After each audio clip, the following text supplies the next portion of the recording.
Okay. Just let me...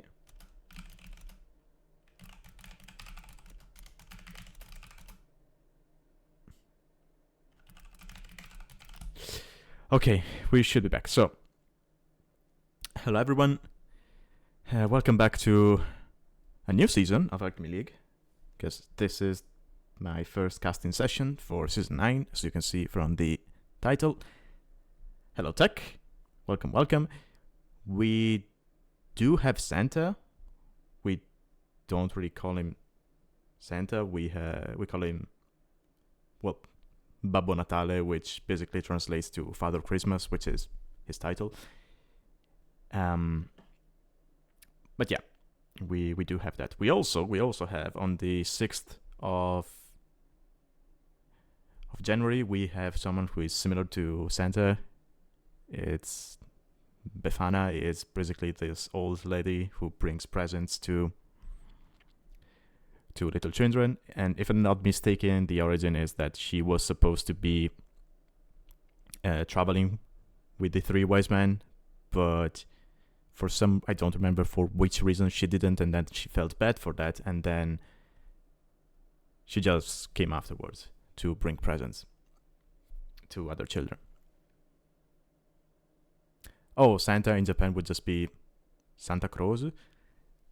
So they basically say Santa Claus, but with Japanese accent.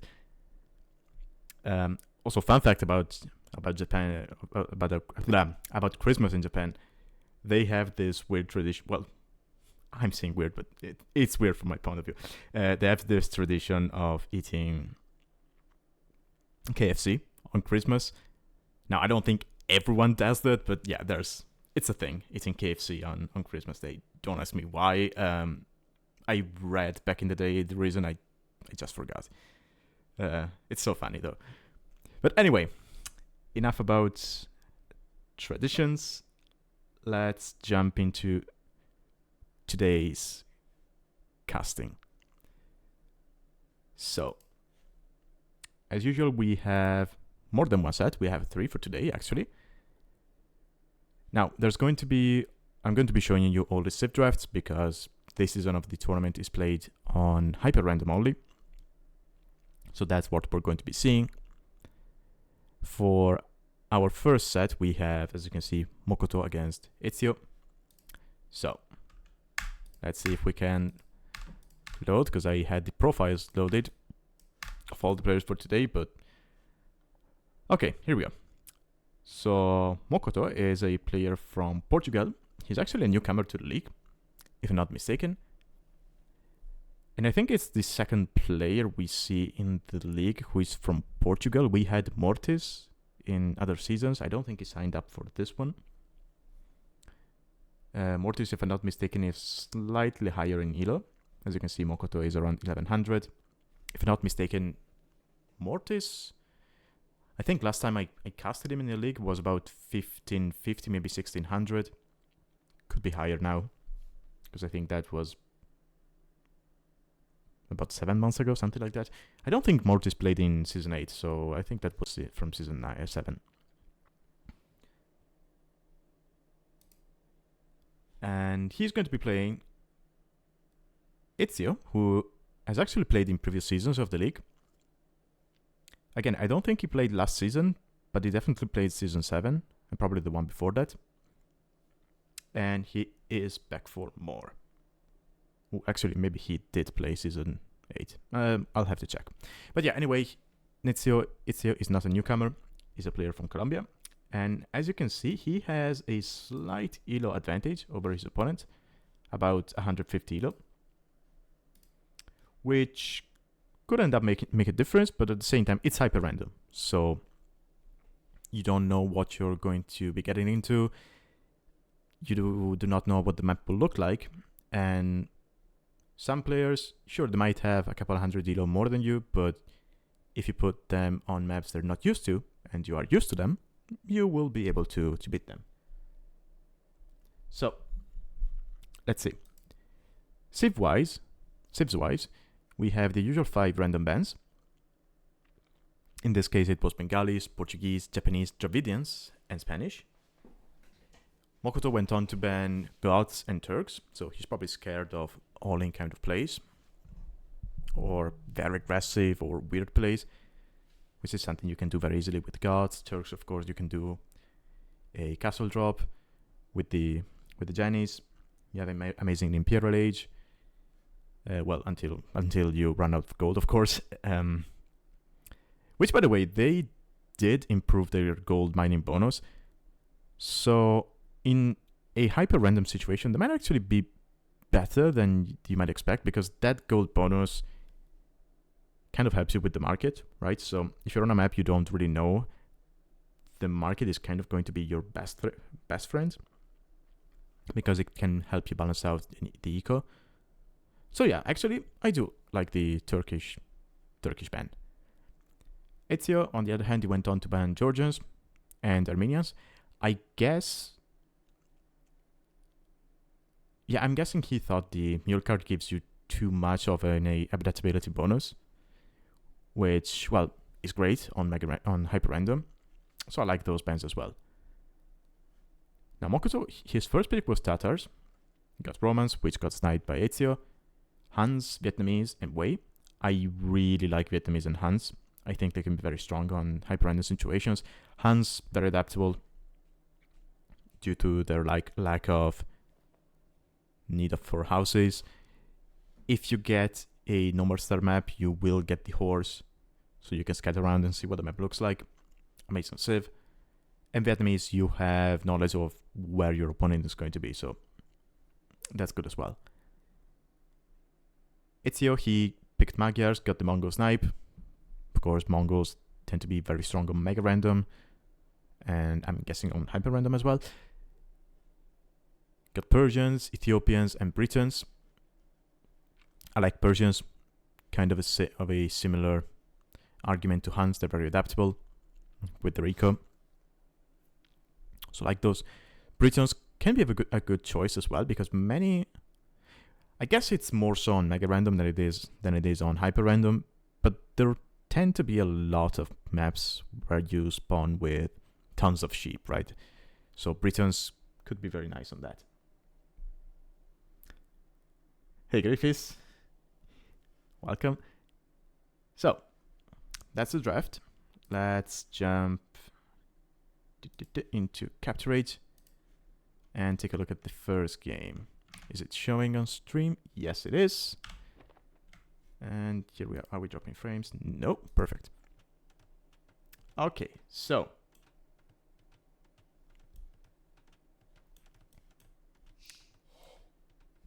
game one, we have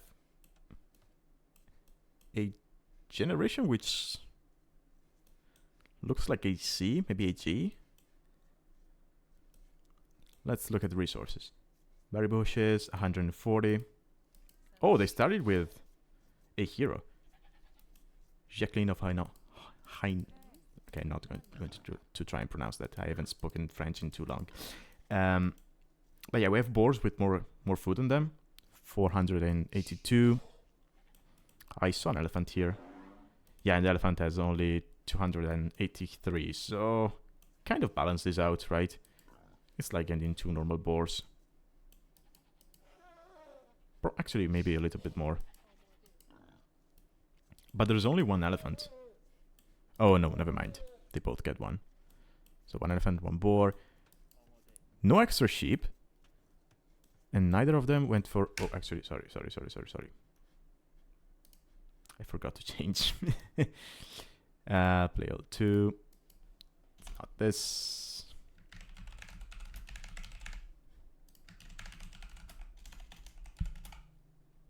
Season 89, sure.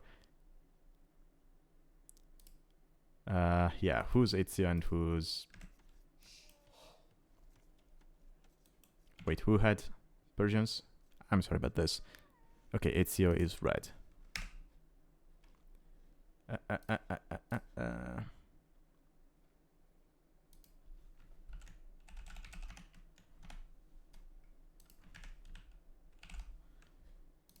Okay, sorry about that. So, I don't know tech because in the set I played against B-Force, we started with Princess Yodit, and I was actually afraid of that if I lost the unit, I might lose the game. But the unit died and I didn't lose, so I guess no. I guess you can just lose them. She is quite slow, though. Yes, she's slightly faster than a villager, but that's it. Princess Yodit was quite fast, as far as I can recall.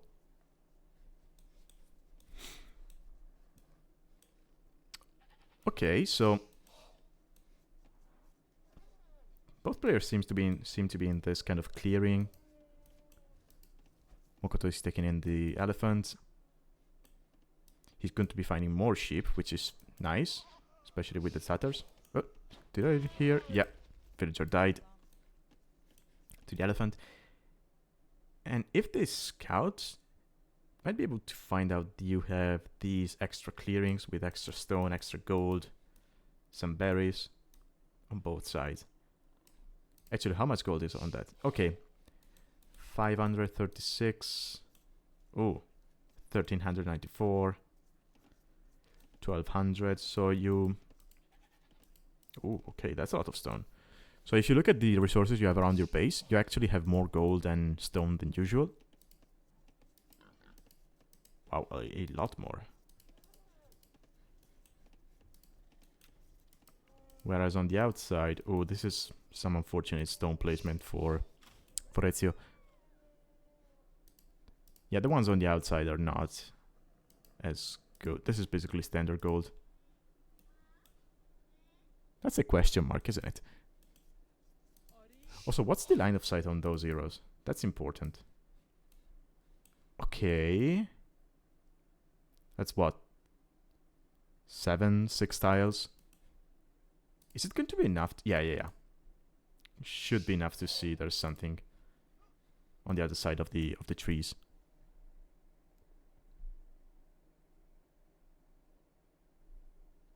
Yeah, she does have a harder gold. I mean, she's glowing, right? So there must be some golden features. Okay, Ezio's up. So he's decided, okay, I'm going for feudal. Sometimes people like to go fast castle on these kind of maps because they don't know what their opponent is doing and they don't know what the map looks like. So they feel safer going for that. But the way the resources are spread out, yes, I think feudal is the right approach. Mokoto getting loom, so he's probably going to be able to click up any moment now. Did Ezio get loom? He did. I mean, they started with no scouts, so there really wasn't a need to get it. But I'm guessing it's force of habit, right?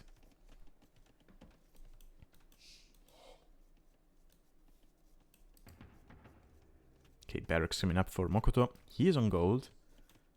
So he is going for archers. Ezio, he is going for scouts.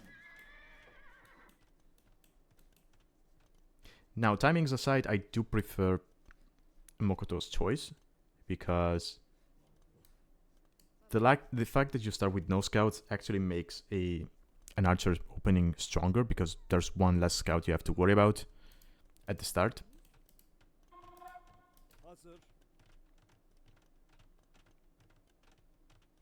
Okay, so it's going to be men-at-arms into archers. Ezio now knows that. Yeah, Jacqueline is... she's basically the same speed as the militia, so... Okay, oh, scouts coming. Now Mokoto will know there's scouts on the field. He should probably small wall. Yeah, there we go. Yeah, just 2 palisades there and you're fine. Still open. Okay, he notices. And I think he's okay. Now you just... What? Really?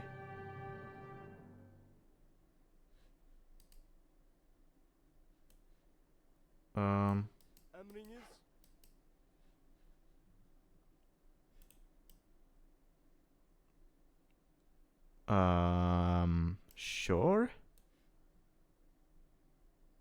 Why? This doesn't feel like GG. No, there was no disconnect because he called it GG. So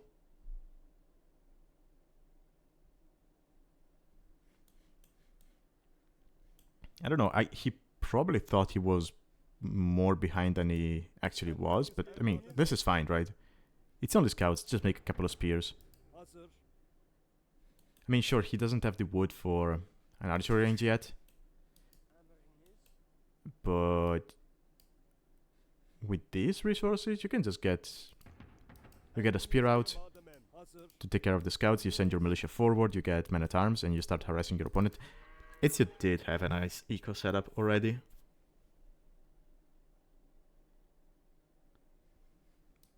No, the scouts were just being annoying over here. She took some damage on militia, but that was it.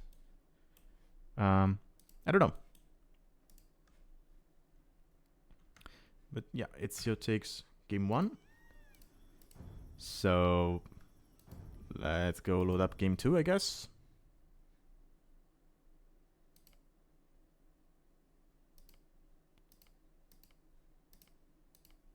I might have to restart my game in between sets, because it's not showing the names on capture rates nor on the recorded games. Okay, so game 2. We start with Emperor in a litter. Okay. And Mokoto was idle there for a while.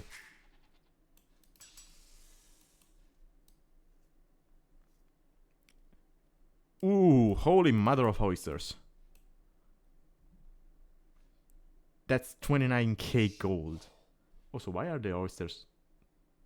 Why do they have a skull on them? Do they count as dead?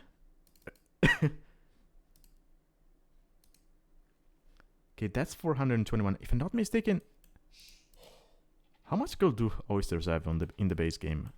Is it 200, something like that?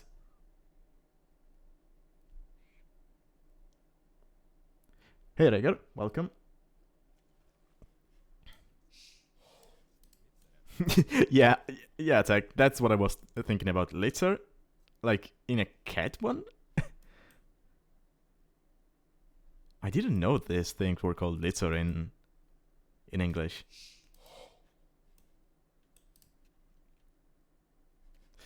But yeah, anyway.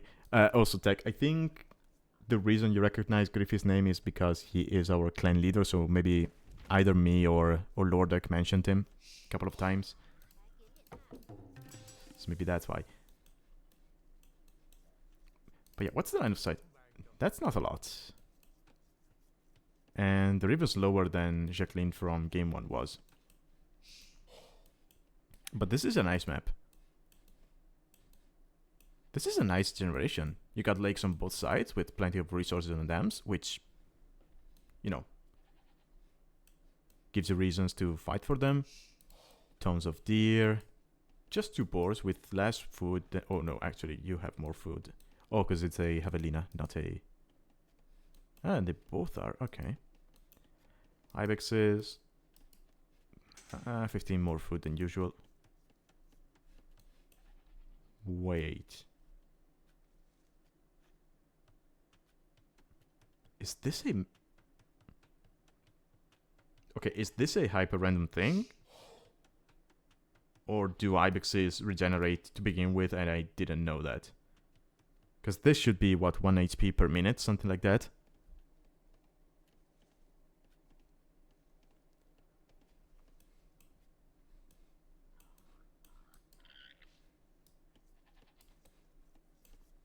Huh.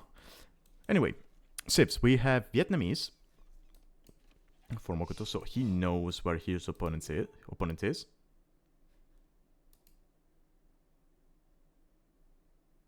Uh,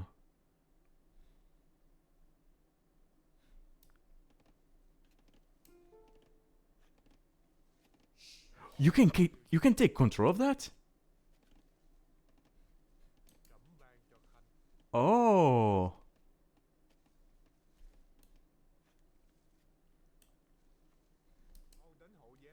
So wait, this works like the what's it called? What's it called? The relic card or the arc? I forget, from AOE 1, which was basically the AOE 1 version of the relics, which can switch control just like sheep, right? And if I'm not mistaken, you can see that in the Fog of War, so maybe he was seeing that. Yeah, I'll go back and take a look later. Yeah, the artifact, thank you. That one.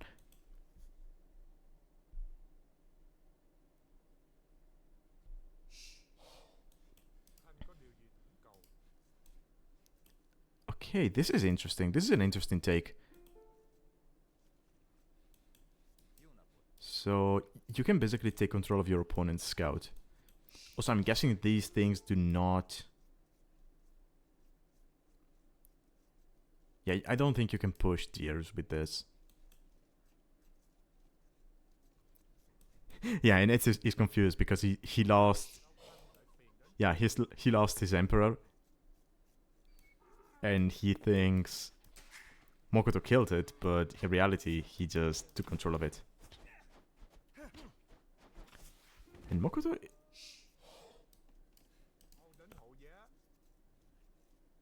Yeah. Oh yeah, you can see them. You can see them moving. Ah. I don't think this is a capture rates bug. I think Mokoto could actually see them because that's what he was talking about. Yeah, see? Okay. Okay, that's cool.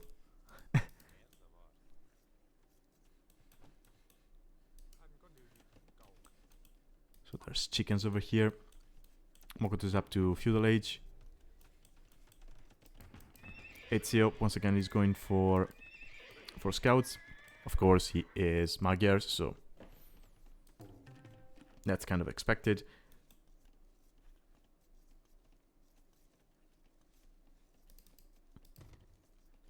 Mokoto has this barricade. Both do. I think, can you delete this? Because it does nothing for you, does it?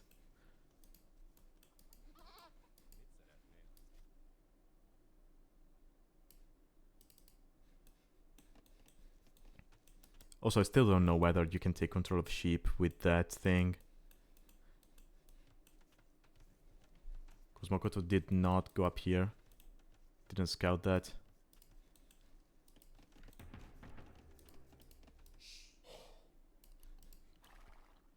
It is now going to be finding these sheep, which is nice.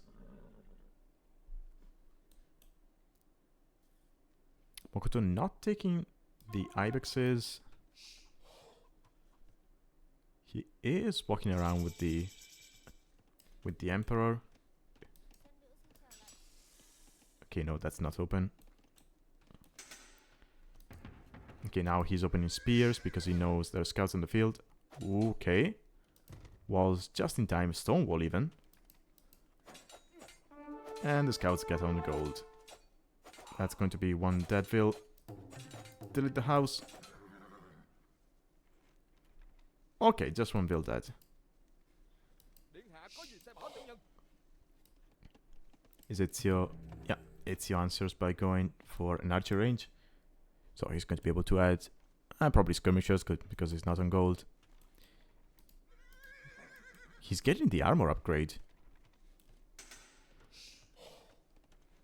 Probably expecting archers, but I think Mokoto is going fast castle here. He is missing the wood for a market, but he should be able to get there in a second.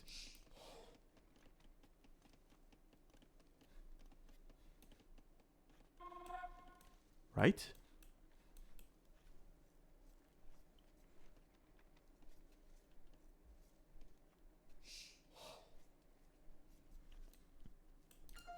Could be FC Fire Lancers.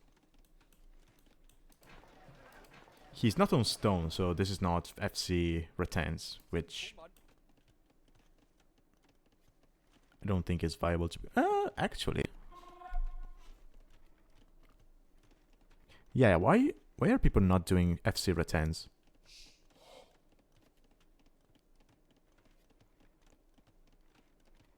Huh. I mean, you do not get countered by archers. You don't really get countered by skirmishers. You don't really die to scouts. I guess you could die to full-on scouts if you go Ratans. And they do not have the same ability that, say, I don't know, Ratas do, so not Deadville. Of course, these are Magyar scouts, so yeah.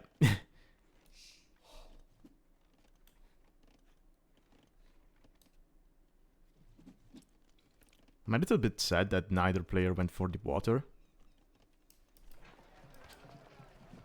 Ezio now sees the market, so he's thinking, okay, so this guy is going fast castle. Should be able to get another Vil, actually 2 kills. Okay, no, it doesn't take the risk.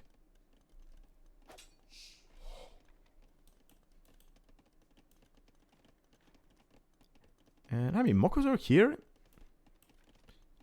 he doesn't really have important resources exposed, right? I mean, sure, this stone is exposed, and so is the... And so are the berries. Is this FC Knights? Huh. These Vils should be fine. I mean, 3 Knights clean everything here, right? Still no fletching from Ezio.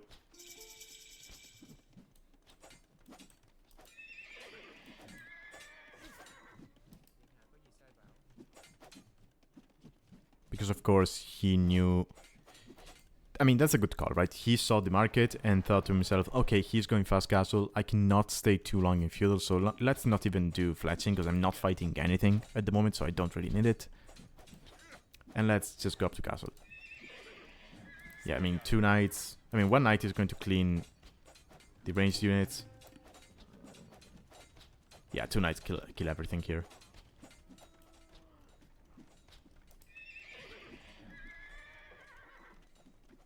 Second stable even from Mokoto. He's not going to be able to sustain production. And the thing is, the Magyar player is almost castle age. He already got bloodlines. He already got scale body armor. He's going to get the second attack upgrade for free.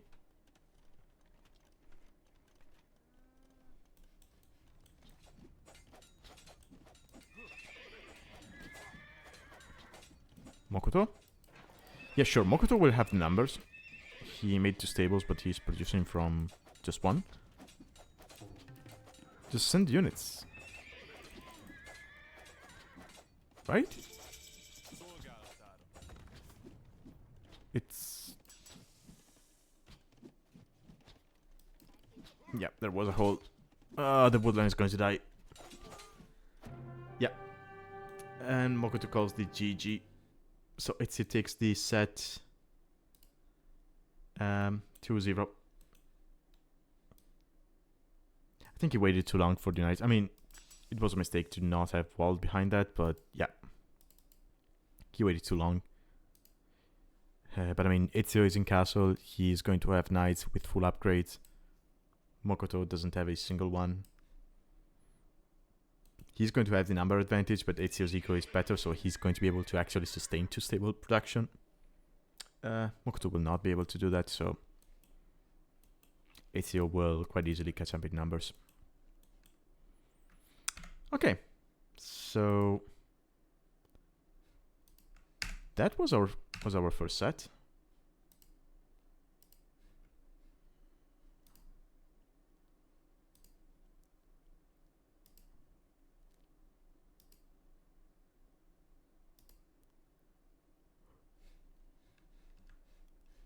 Yeah, nothing much to see here.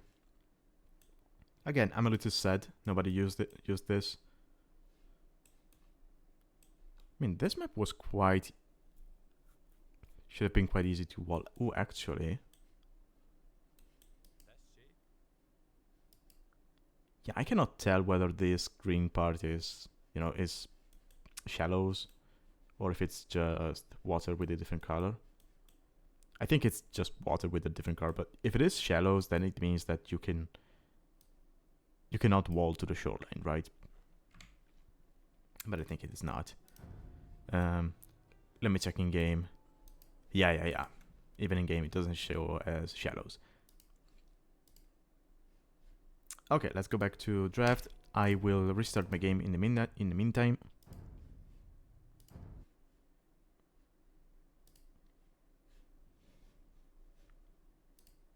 Oh, it probably was not showing that because yeah, okay. Okay, so let's go to our second set, which is going to be between the Otter one and JagWarrior. So, before we take a look at the draft, let's introduce the players. Otter, he is a long-time player of the league. He has been with us since Season 1. He only skipped Season 2 and has played every single other season of the tournament. He is a player from Germany. As you can see, currently sitting at 1592 with the highest of 1700. He is also a content creator. He streams. He's actually live right now. He mostly streams deathmatch. So if you're into that game mode, check him out. And he's going to be playing JagWarrior, who is a newcomer, if I'm not mistaken, new to the league. A player from France, who currently is at 1581 elo, so this should be quite the balanced match. He does have a highest elo, which is slightly lower than Otter's, and Otter does have the experience advantage when it comes to the league. But again, it's hyper random, so you don't know what you're going to be getting.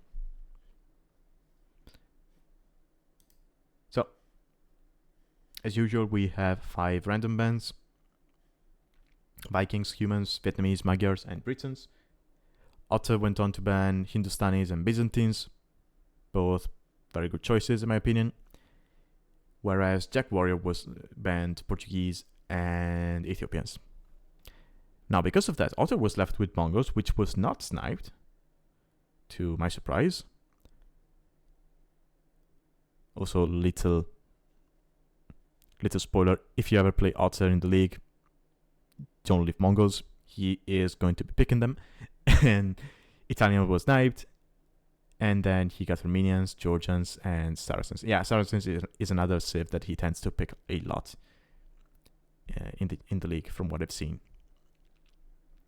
JagWarrior, he was left with Persians, Malians, Berbers, and Romans, and the Malay pick was sniped. Honestly, pretty solid draft from JagWarrior. I think I prefer his draft. I mean, Mongols are insane. But aside from that, I think I prefer everything else on JagWarrior's draft, especially when you are tackling a hyper-random situation.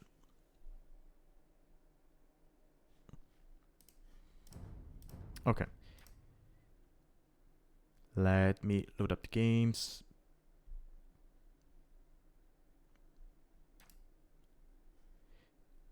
It is now showing the names properly. Okay. So game 1, you might have already noticed the little jingle, so you know which civ is going to be played. Okay. Okay, here we are. So Otter here in the yellow, playing against the Saracens. It is a 14 Veil start on what looks like a hill fort kind of map. No, you do not have berries on hill fort. Otter immediately sees the javelina outside of the gate and goes for it. Unfortunately, 166. Sorry, 176 food on that. They start with the camel scout. And interestingly enough, due to the fact that Otter is Saracens, he does have extra HP. Now, JagWarrior, he went for the javelin as well. He had to delete a palisade. Not the end of the world.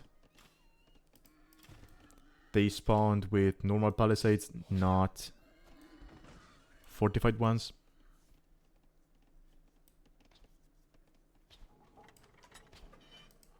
Yeah, Otter is keeping the gate open with a goose. Okay, this javelina has more food, so that's nice. There's rabbits out here with very little food on them, basically half of what you normally had. Oh, sorry. They're hares, not rabbits. And JagWarrior is going to be milling those. Is it worth it?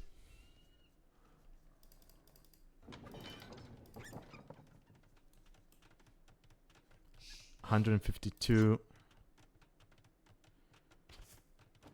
Yeah, I mean that's $340.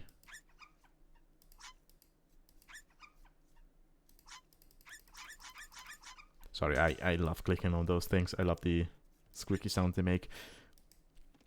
I know some people find them annoying, but I just love it. Okay, enough of that. Anyway. So, we have a river in the middle, but you do have shallows. So both players will be able to cross it. There's mouflons in the middle. There's extra boars. Holy mother of boars, that's a lot. We have some monkeys. They do have food on them, okay.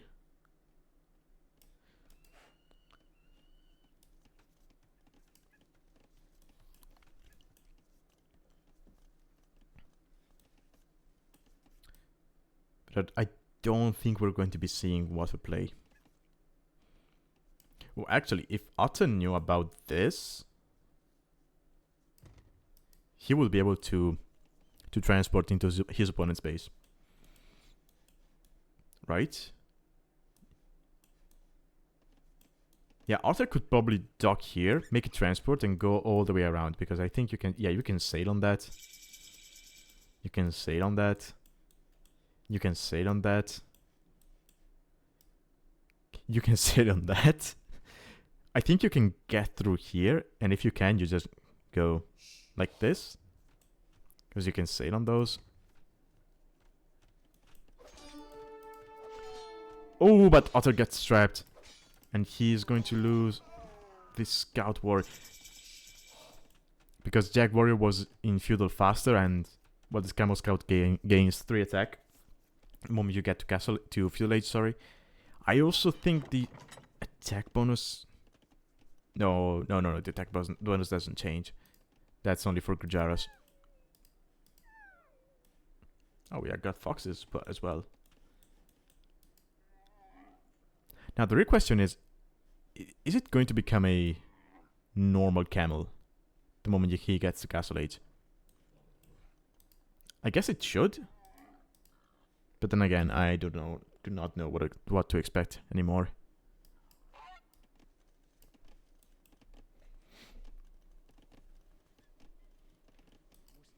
Otter is on stone. And, well, against Persians, I kind of like that. The Persian player is on stone as well, though. And doesn't know that the Otter is. He actually doesn't even know where Otter's base is. I mean, as far as he knows, since it is not in the opposite direction, as far as he knows, it could be okay. Yeah, now he finds it, but it could have been either here or even here, as far as he knew. I guess scouting that area and not finding anything will give it away.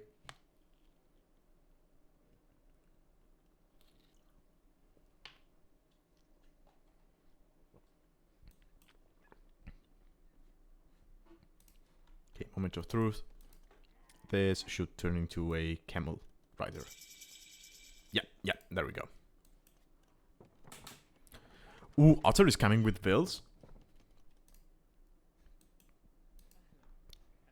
JagWarrior. Okay, no, he doesn't see the bear. And he's going to be missing the Vills.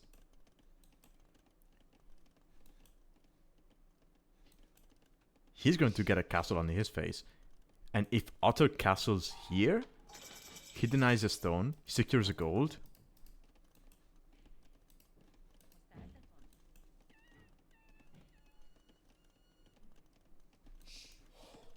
Oh, I guess we're denying 2 stones. Oh, we're denying the only stones from the opponent. Oh, you got that, I guess. Does he know? No, he doesn't know about that one. Ooh, does he know about that one? He doesn't. Ooh, yeah, that's a good castle from Otter. And it is going to go up. The camel is not going to be able to deny it. Ooh. Ooh.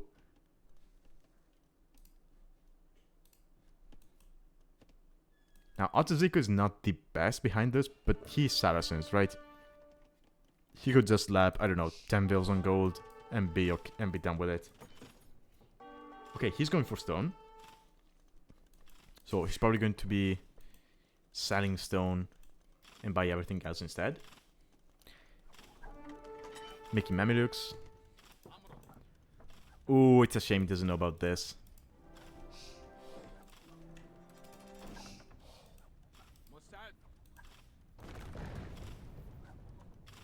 Okay, Otter will just run in.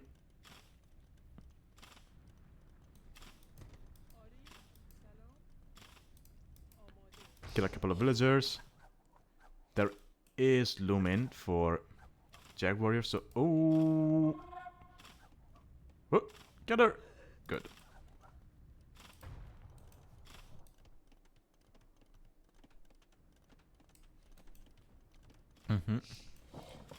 Yeah, there we go.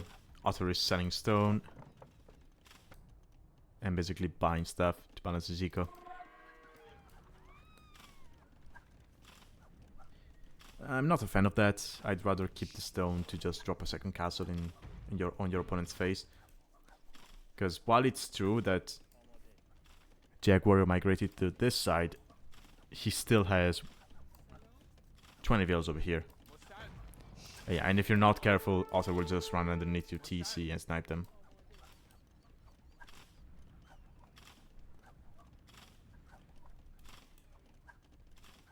Yeah, now Otter, he's got a better eco setup, so he's starting to save that stone.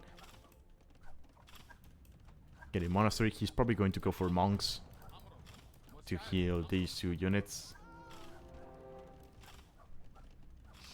Will he get Bimaristan? That's my question. Now, Otter needs to be careful because the camel has bonus damage against the Mamelukes.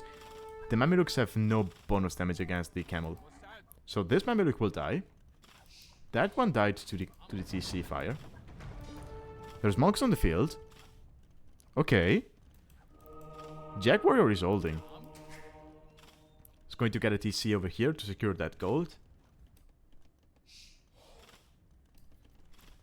And JagWarrior is Persians, so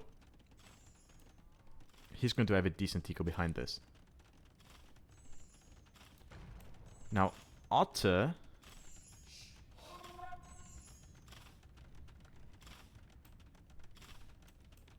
Yeah. Be a little bit more aggressive, right? Could have dropped it here or here to completely deny that gold. He is going to need fletching. I think you get fletching now to be able to deny more gold. Oh. Castle raise. I guess both will go up. I don't think Jag can... I called him Jag. Yeah, Jag cannot deny this. And then it's going to be just a matter of who gets petards out first. Come on, Otter. Give us petards. Give us petards. Come on, Otter. Otter, please. I want to see petards. Yeah, there we go, Jag.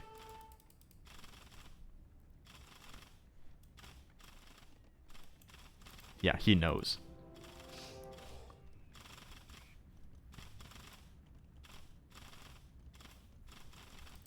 So Otter's castle will eventually go down because Jag is going to have the advantage. Ooh, ooh.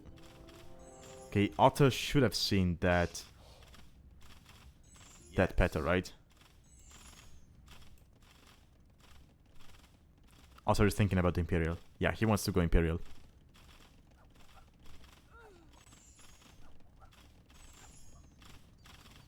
Yeah, as much as I'd love to see petards, that's actually the better play, right?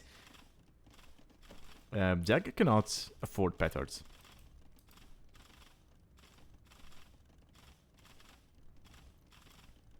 And Otter will be clicking out any moment now. And actually, by the time he gets to Imperial, he might be able to drop a second castle. No. I mean, he would have to buy it. But he's got access... Oh, never mind. He's got access to that stone. I mean, he could get this gold as well if he wanted to.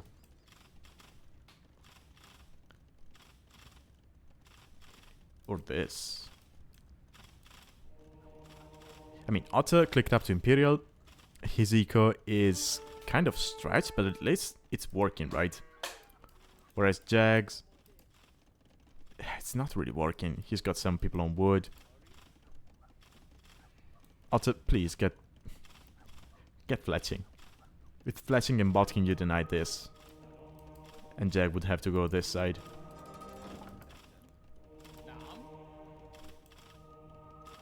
Ooh, ooh, ooh. Otter is going to convert the monk. I convert my monk. You convert it back. No, no, no. Don't lose the old man. Don't lose the old man. Don't lose the old man. Okay.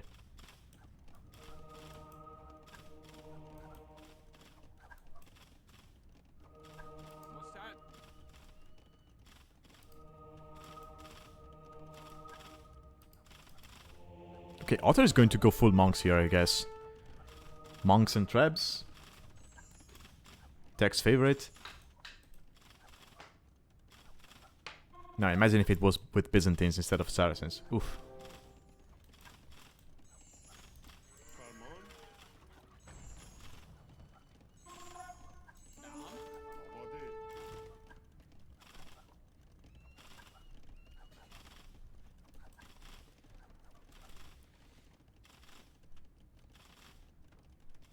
Okay, Otter will only have resources for a single tribe.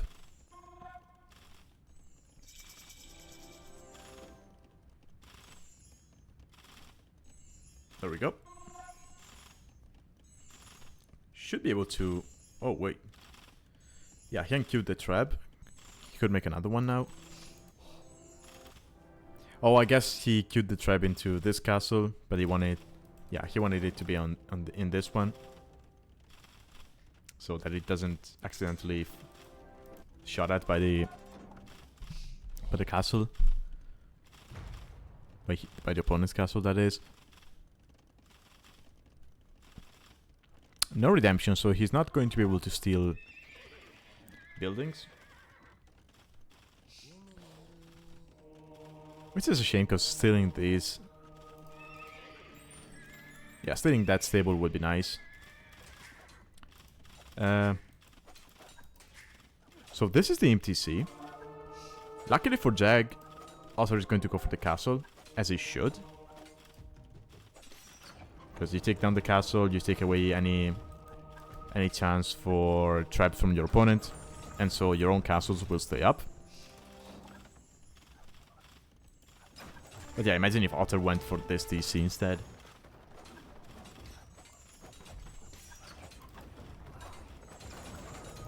Okay, Jags is getting a little bit desperate. Fighting the Mamelukes with the Vils. He's actually going to be able to... Yeah, the Mameluke is attacking the Vils instead of the Scout. Yeah, Otter lost... What is it? 3 monks for free? And imagine if he had Bimaristan here. JagWarrior cost the GG. Yeah, I mean... he wasn't able to completely clean this. The castle goes down, so he's got no way to take down his opponent's castles. And he's down to 24 vills. Otter, well, Jag has no way to know this, but Otter dropping the second TC in a questionable location. This could have been decent. Down here could have been decent. I guess he didn't know about that. He knew about that one though. But yeah. Yeah. Okay, so yeah, Otter takes game 1. It feels like he just had a better plan, because JagWarrior went on stone as he was going up to castle, but I think he kind of sold it, because I saw him send bills to stone as he was going up to castle, but he had 0 stone. So yeah, probably he sold it to go up to castle age. So yeah, Otter's plan was just better, because he had the stone to drop a castle on his opponent's face as soon as they got to castle age.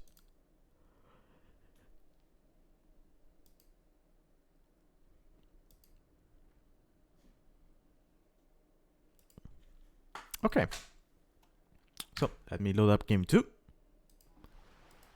and we can take a look at that. Oh, actually, we have 3 games for this set. So ever since the previous season, so ever since season 8, players have had the possibility to play 3 games instead of 2. You still need at least 2 games to get the set to be valid, but you can play 3 games if you feel like it. So I guess they agreed on playing 2. So, pretty open generation. We have a frozen lake with a single salmon patch.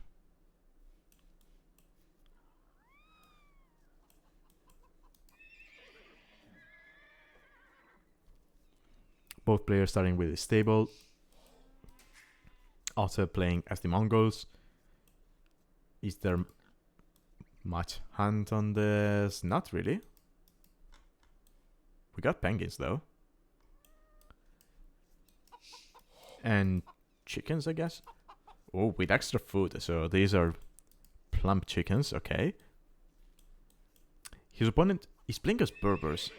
Ooh.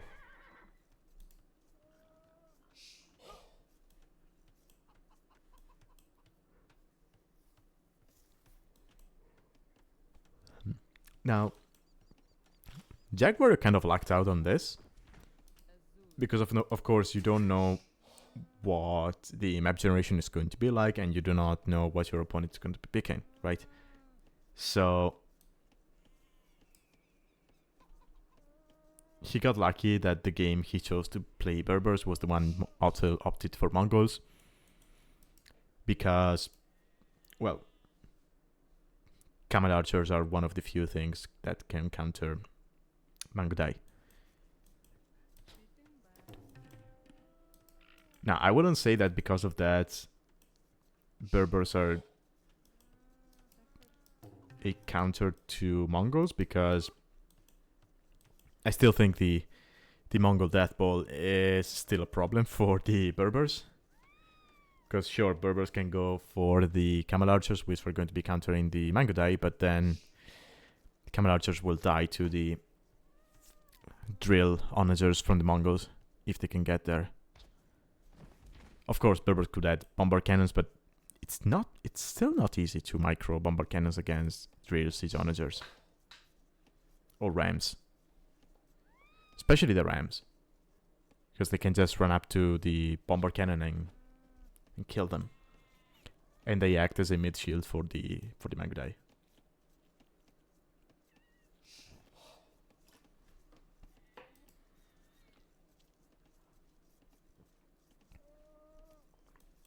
Okay, so it's a pretty open map.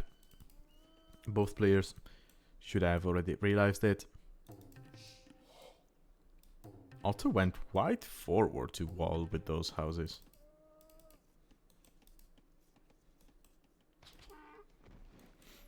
So I'm guessing they're both going to be opening scouts, right? Feudalist scouts. Otter, he's going to be able to click up any moment now.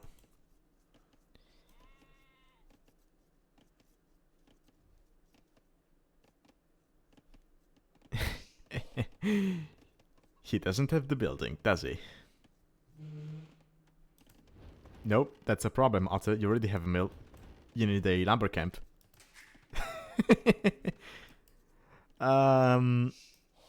Yeah, Otter will not be clicking up any moment now. Any moment soon. Yeah, Otter, if you're watching this, I'm sorry. But that's funny.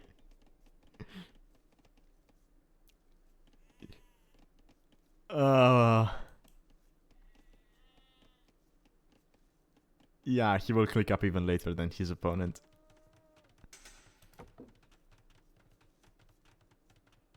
Yeah. Yeah, there we go. Couple of seconds later, he could have been 2 bills ahead to Village.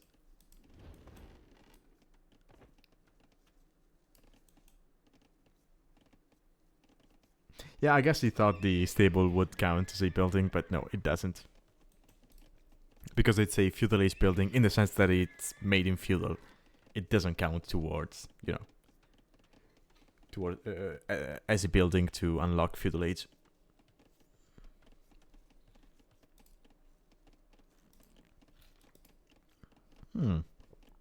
That's a lot of gold. And stone. Wow, this is nice for the Mongols. Well, it's just 2 tiles though. So yeah, that's actually less than what you normally get on a standard map. Because normally you got, what, 350 on a single tile of stone? And you get 5 tiles.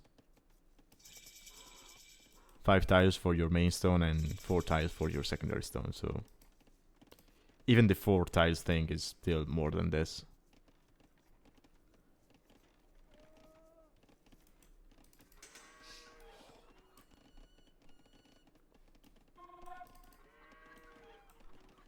Holy mother of farms.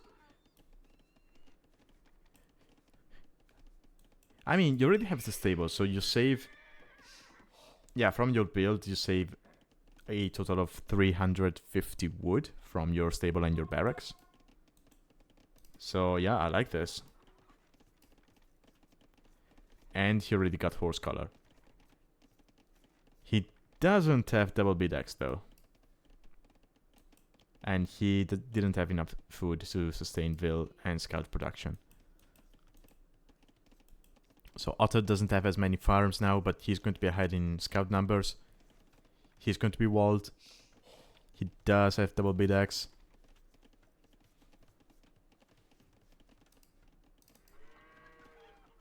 So yeah, it's going to take a while, but this will eventually kick in. Does Otter not know about that? Okay, he does.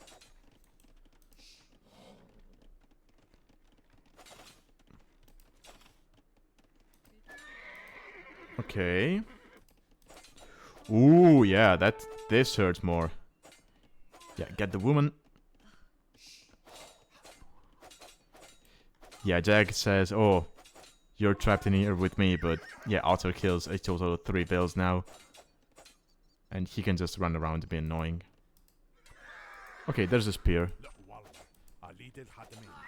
Still worth it, in my opinion. Because now Otter is walled. Still open over here.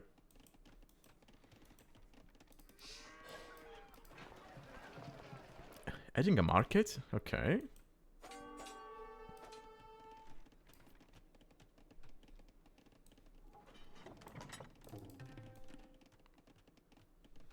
And now JagWarrior is starting to wall up.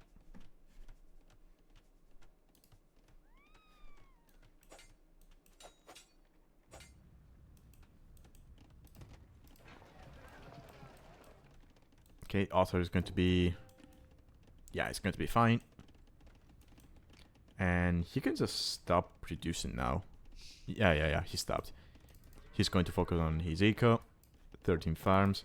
16 already for JagWarrior. Who is behind in Res Collected though?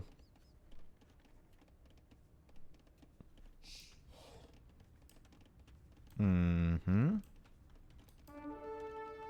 No, I don't think you can palisade that. Right? No, I don't think you can.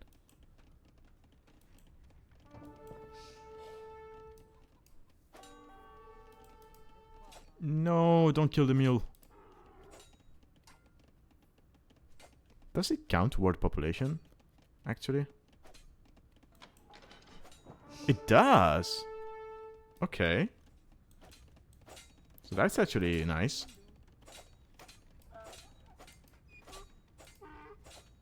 Oh, it's a donkey, not a mule, sorry.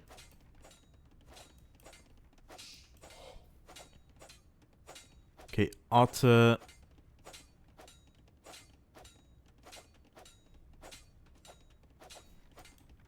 Yeah, some units can be set to have 0 pop space. For example, game 1. Yeah, it was game 1 we saw in the previous set. They had Jacqueline. She didn't take pop space. Whereas this one did.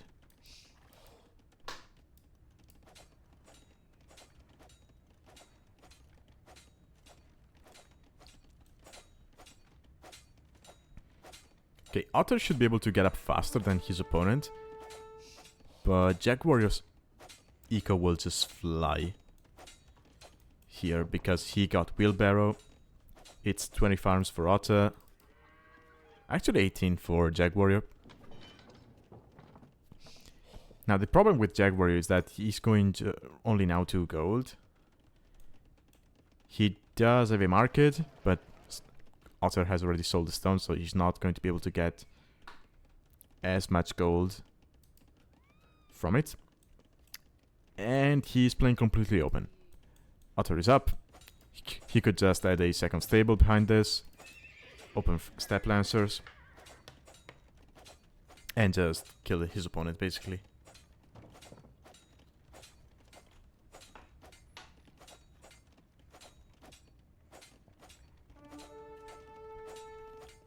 Getting the gold upgrade, I like that.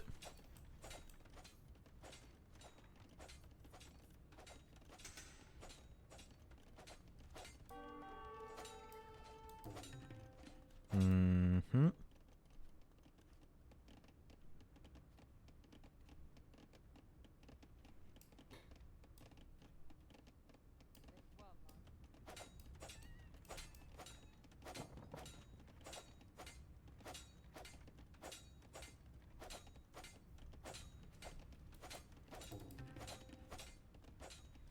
Still 1 stable only from Otter. Okay, he bought 100 stones, so I'm guessing he wants to drop a second TC. This would be a nice position. I'll delete that house and that palisade and drop the either here or here. Probably here to get the stone as well. That's out of gold.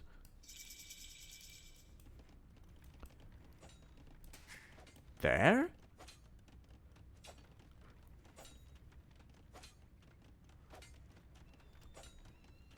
I don't know, I don't like it. Camels?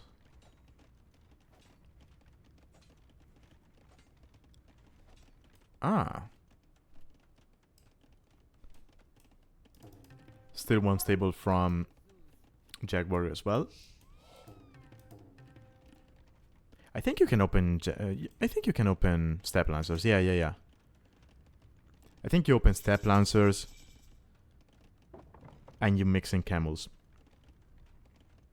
Right?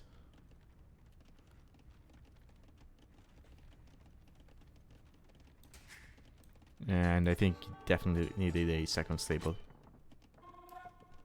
Yeah, it's double stable from JagWarrior. He's also Burbus, so his units are going to be cheaper. So this should be way better for JagWarrior.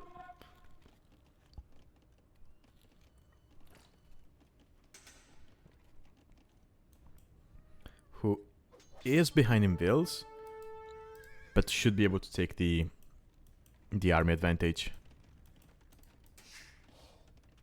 Otter going for a triple TC play. Okay.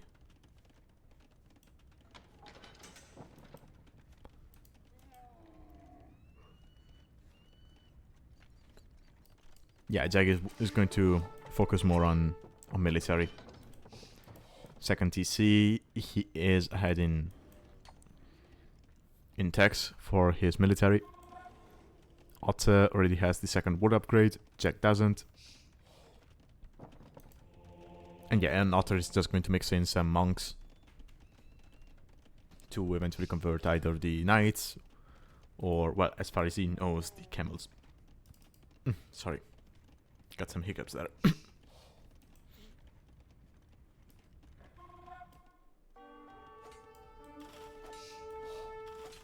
Yeah, Jag cannot run in here. Now, if I were Otter, I would probably stonewall this. So you do not have to worry about looking back here. Just stonewall it, and you're fine.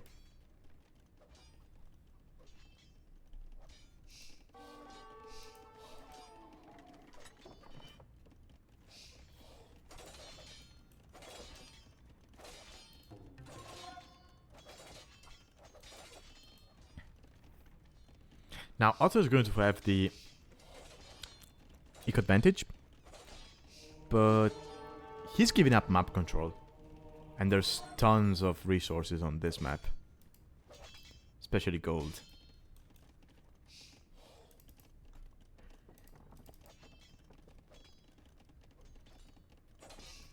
I mean, granted, he still has 6k in his base, and enough stone to drop 2 castles.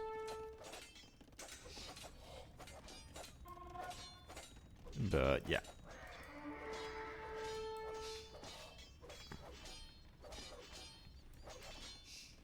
Ooh, Jag is on stone as well.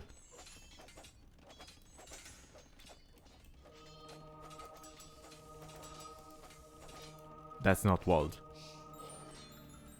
It's still open behind. I mean, okay, that's fine. Yeah, and this is another reason why you do not want to give up map control. You're just asking to get castle drop on your face.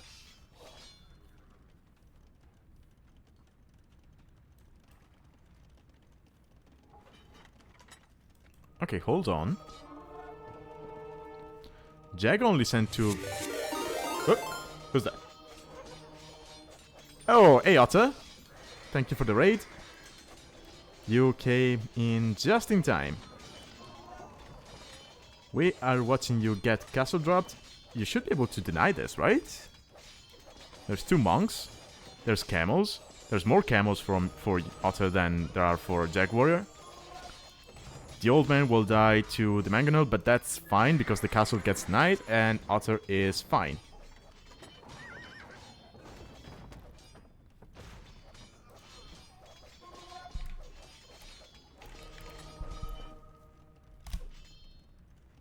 There we go. I have a comment just for you.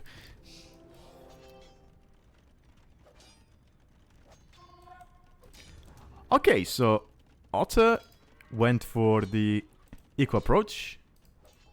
His opponent went for the military approach, but still got kicked in the face.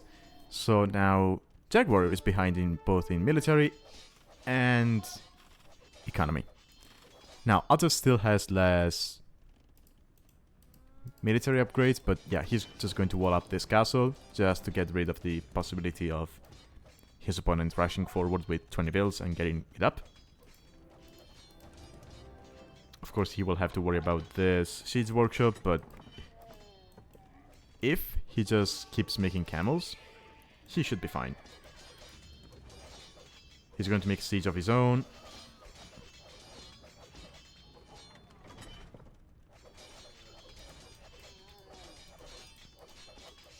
And yeah, this is looking quite good for Otter. Almost double the number of vills. He should be able to drop a castle of his own. Now, does he drop it in his opponent's face? Or does it make it a dome? I think you make it a dome, right? If you want to eventually go into Mangodai, it's probably safer to make it, I don't know, over here. Could probably try it over here. Maybe too forward.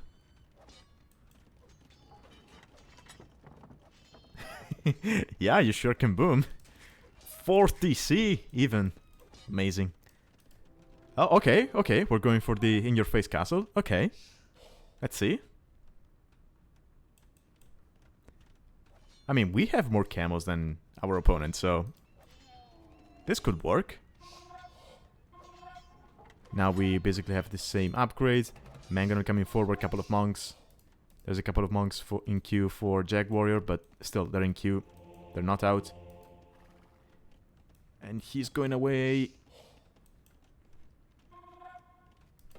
Mangonel could take down the monks once they come out. Berbers do not have Sanctity. So, they have very squishy monks. Jag is buying a castle. He needs to be careful. Okay. Okay, for a moment there I thought he would drop it over here to... and would get shot in the face by the Mangonel. Okay, okay. Yeah, the castle will go up for Otter. And he's up to Imp. He is up to Imp. On 40 Cs. Jag even deleted that castle, I guess, to get some stone back. To be able to get this one up, but yeah. I mean, this castle got up, but it will soon go down, right?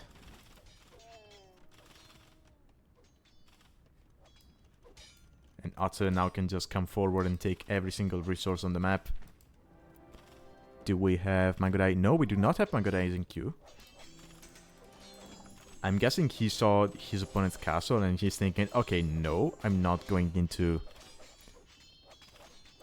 the unit you can easily counter. I'm staying on camels. I actually like that. You make sure you take down the castle and then eventually you can switch into Mangodais.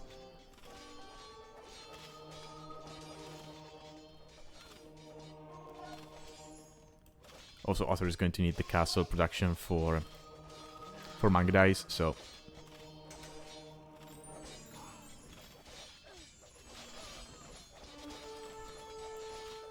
Otter just slaughtering everything with camels.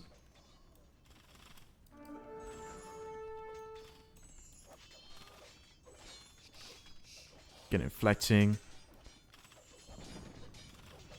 Also, this is a small thing, but it bothers me. I like the new designs on castles.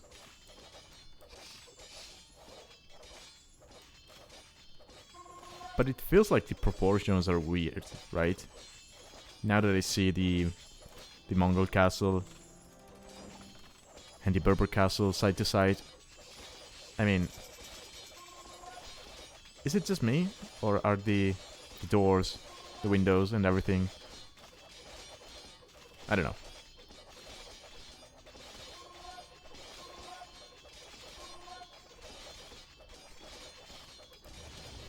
Okay, Otter is an Imperial. Traps coming out. Rams being added. Good eco behind. More than 100 vills. More than double than his opponent. And all in all, it feels like JagWarrior... I like that he decided to play with the military approach. But it feels like he either didn't double down enough on that, or... And, well, he played too open, in my opinion. He's still very open. Now, granted, Otter's map was kinda easier to wall, right? Because Jag had no woodlines in the front. Otter had this one to help and that one to help. But still, if you're going on the aggression, you might as well just wall behind. You can just go for houses here.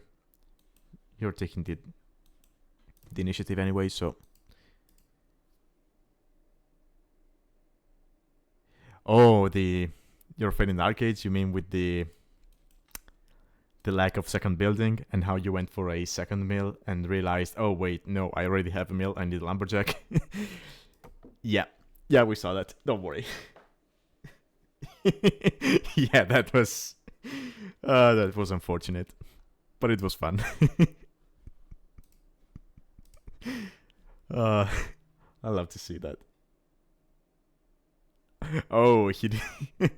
Wait, did you forget about the second building because of the stable? Is that what screwed with your mind?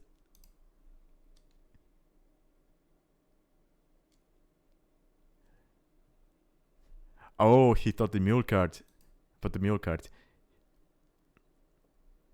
Yeah, to be honest, at the start of the game, I thought you two started with the mule cart.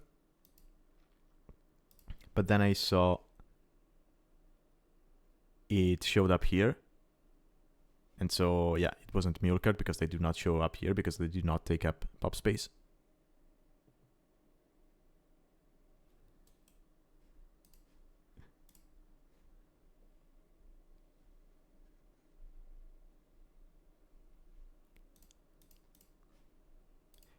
Yeah, I mean, there are even mods right now that make the mule cart look like the mule you had on this map, so I can see why people would get confused.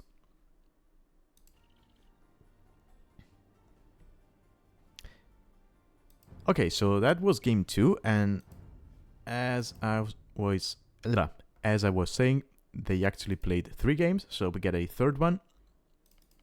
So let's take a look at that. Now, no matter the result, Otter, well, he took the set. At least 2-0. Let's see if it's going to be 3-0, and they get a map which is quite similar to the one they played in game 1. Although this time they have seawalls. They have a heavy Lambos, which is a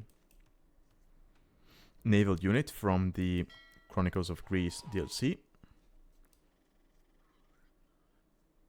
And water should be way more important in this one than it was in game 1. Yeah, there's a lot more water. I said it looks similar because of the, of the walls. But yeah, there's a lot more water. You could probably wall each other off here. From here to... Oh, actually no, because you can walk on this, so you would have to go all the way around.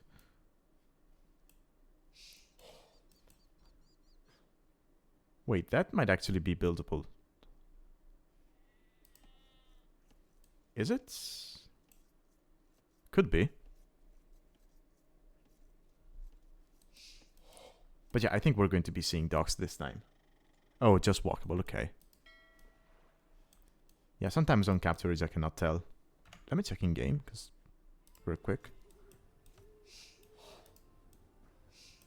Okay, looking at it in game as well. Yeah, it's just walkable by the looks of it. But anyway, we have Romans from JagWarrior and their minions from Otter. So Otter kind of lucked out on getting our minions on a water map. Oh, we have our first fight. Otter could lose this one. Oh, they have... Okay, so instead of a scout, they have Alexander's Ektromos. Which is not a... Ooh. Don't! Oh, let's see. No, okay, no. Yeah, but now you can just chase that.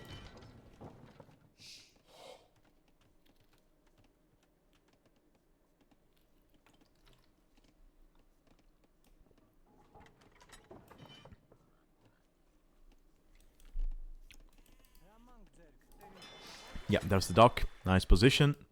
There's going to be fish here and here.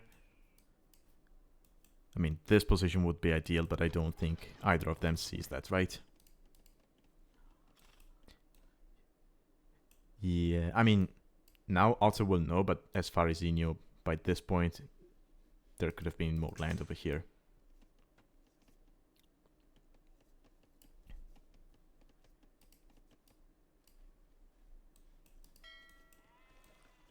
so Jag, he is not going for it.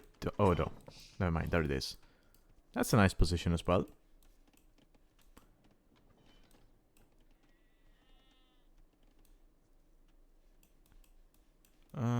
Whose positions do I prefer? I prefer Otter's position because you can get your ships all the way here and get control of this area and this at the same time. Whereas from here you can only control this. You have to go all the way around. Whereas with Otter you're just right over there. Oh, oh, oh. This could be nice.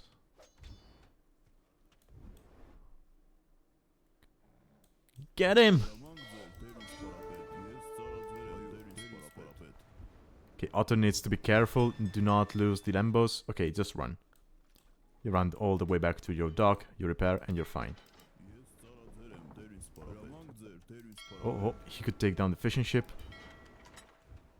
Do you give up the scout for a fishing ship? Okay, now you just run. Yeah, Otter might lose. Yeah, he's going to lose the Lambos as well. Is he?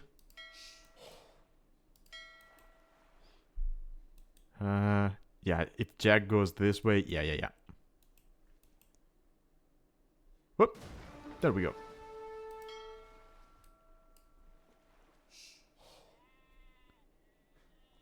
Yes. Yeah, Tech, I like this map as well. And the best part is, both civs get Dromons. I want to see a Dromon fight on this map.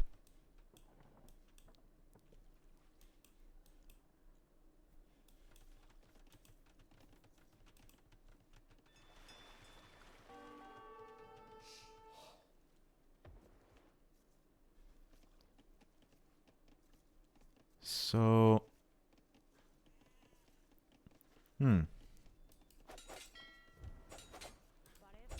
Ooh, Otter lost a will to the Lambos. Might lose a second one. And he has no way to protect his fishing ships. Right now.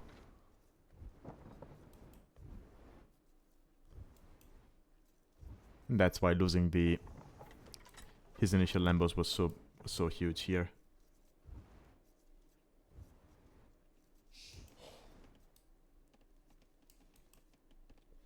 Yeah, Otter is just going to redock over there.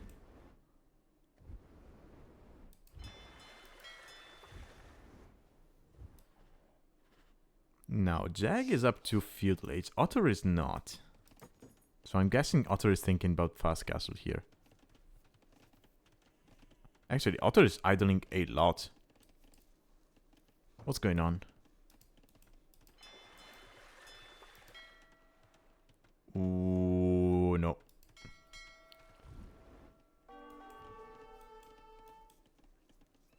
Yeah, sure, you had no food access, but you had 300 in bank, so...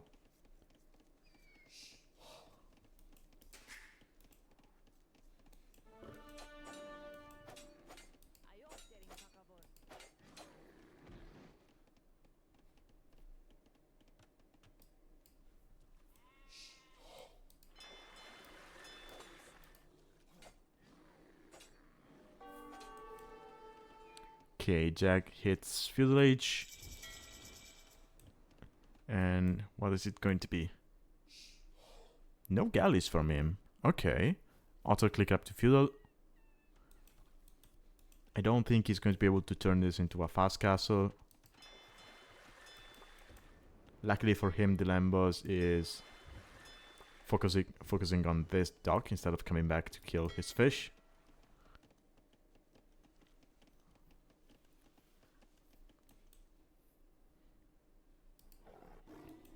Ooh, I just noticed there's tons of tigers over here.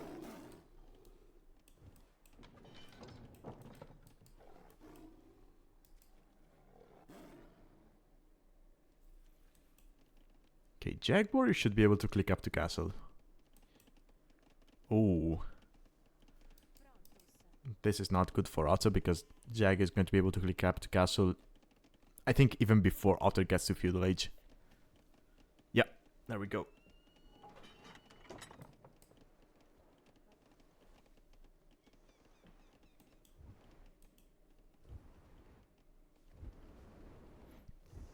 So definitely a rocky start from Otter. But he is Armenian, so let's see if he can pull it off. It is a water map after all. So if he can weather the storm in Imperial Age, I mean, the moment he gets Imperial Age, he's just going to have the better save.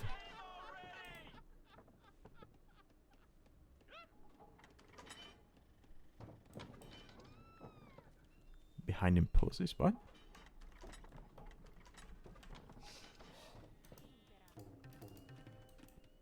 Okay, Otter making a couple of galleys. Yeah, mostly because he sees the opponent's galley, I guess. Okay, he's up to Castle Age. Hey Maxi, welcome.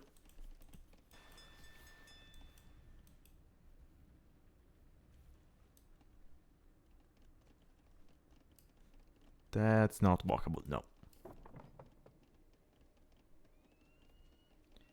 Oh, okay, you pose a lot, okay.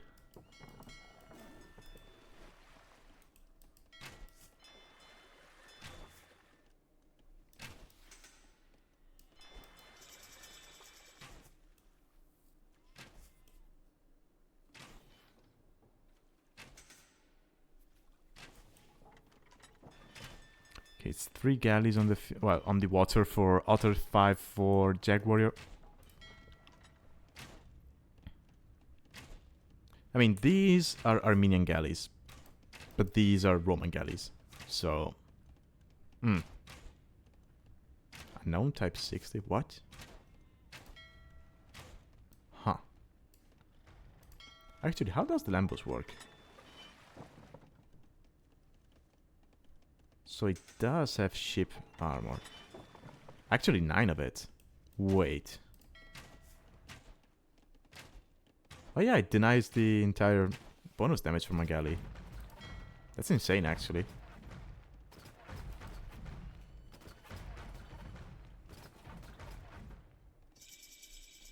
Oh, true. There was the Thalassocracy patch.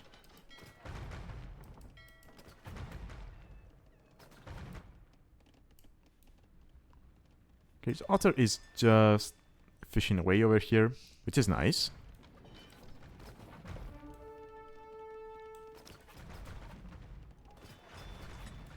But he's kind of going to lose. Ooh, War Galley will get denied. Yikes.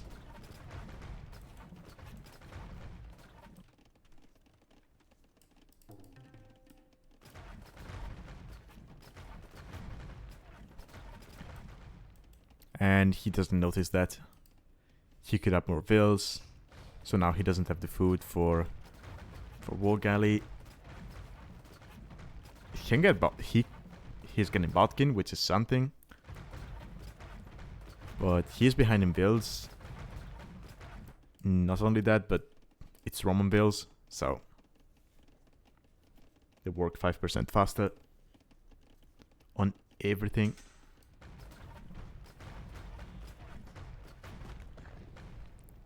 And Otter, he is going to be out of food.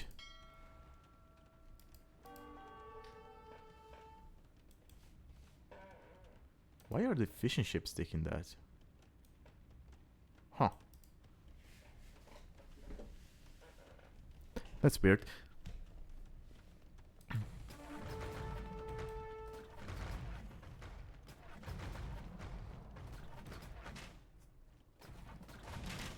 Oh, okay, that's nice. That's nice value. Otter could probably go and snipe that fish. Oh, there's a fire now, though. Ooh, 2 fires before War Galley comes in. Yikes.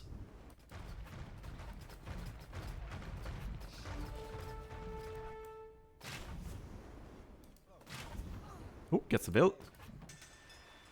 Worth it.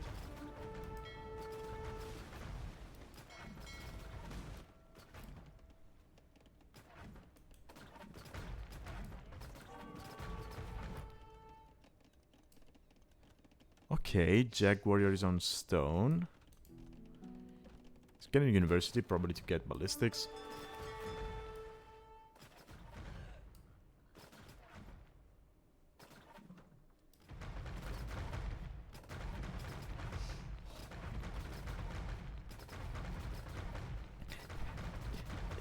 Yeah, Otter is not looking good here. I mean, one farm. Almost 6 minutes of idle TC time. I mean, that said, is Jag... Yeah, Jag has no food income. Yeah, he's got no food income either.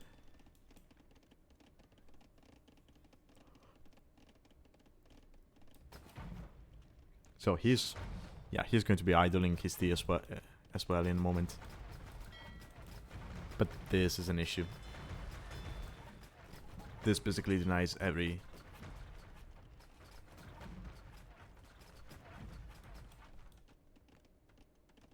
Denies all map control. Oh, okay, this is nice. No.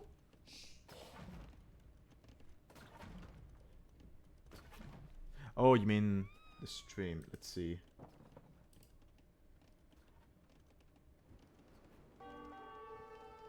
Yeah, it's telling me it's telling me I'm dropping some frames. So I might be having some issues again. Yep. Yeah, I'm dropping frames.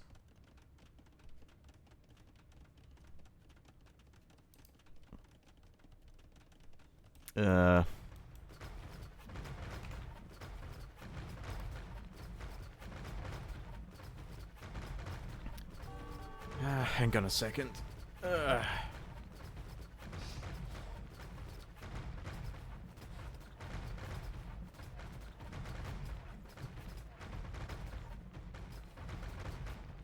Why is this happening?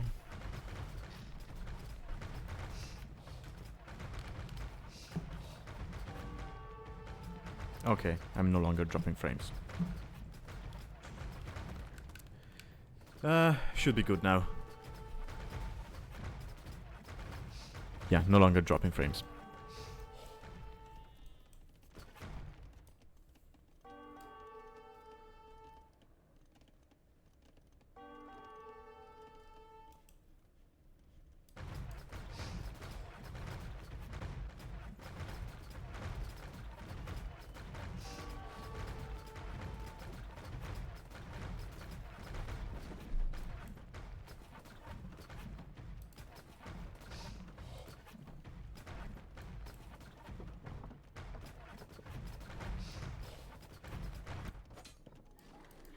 Ooh! The bear!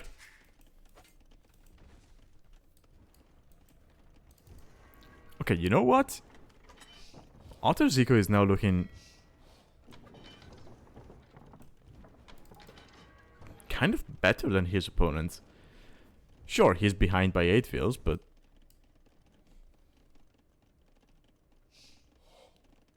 still...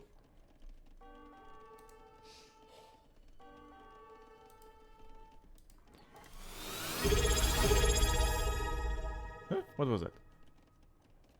Oh, Otter, thank you. Thank you for the prime. It's my pleasure to cast this. Okay, so...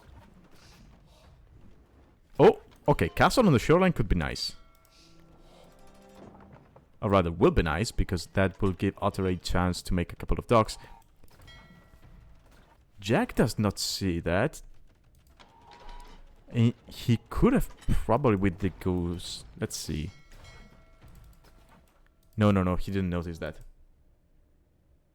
Yeah, double alert. But he is going for a castle of his own. Sending the veils. That's...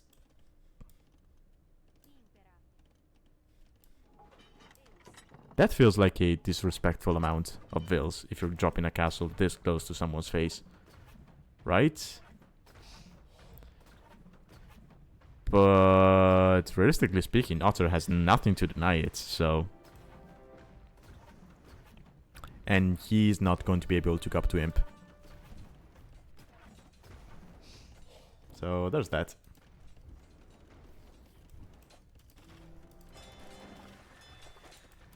Ooh, never mind, he had the tigers waiting.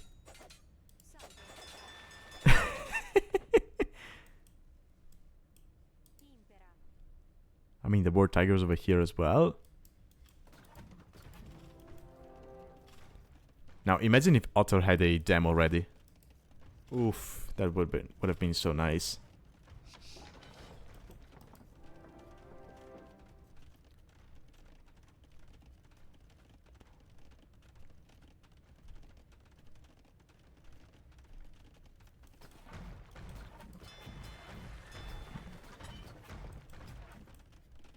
Yeah, and Jag is up to Imp. Oh, he already had the 2 buildings. Yeah, he made a monastery over here. Yeah.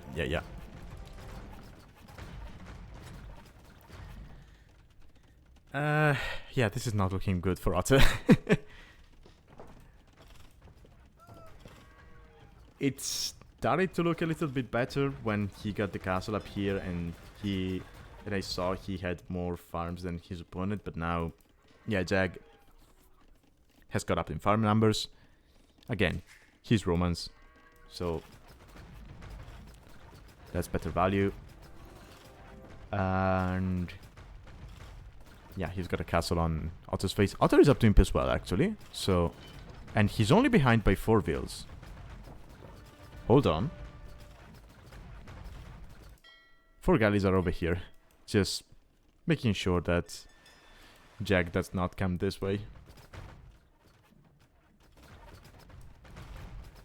I mean, hold on here.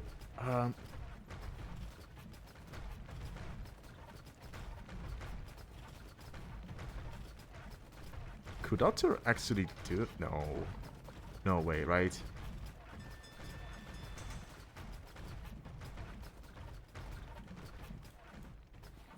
He's adding demos, but I mean, demos are not really going to be working against the galleys.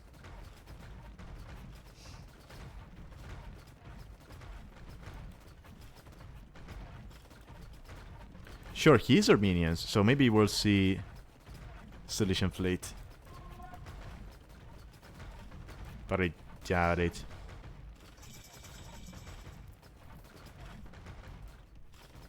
Yeah, we have Imperial for JagWarrior. First tribe coming out should go straight for the castle. I would love to see a couple of Dromos out.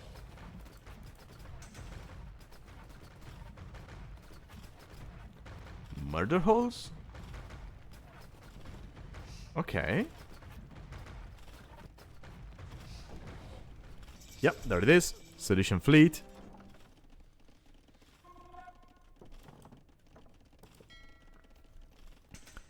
So, yeah, that gives more blast radius to the demolition ships, and well, +1 range to galleys, which is very nice. +1 range to Dromons, which is it's still nice, but you have to remember that Armenians do not get siege engineers, so range-wise, they're going to be like Roman fully upgraded Dromons. Okay, there it is. We have a Dromon coming out.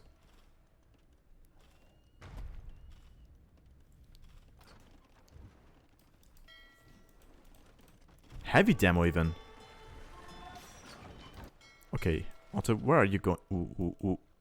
Now imagine if I can get a couple of demos on those.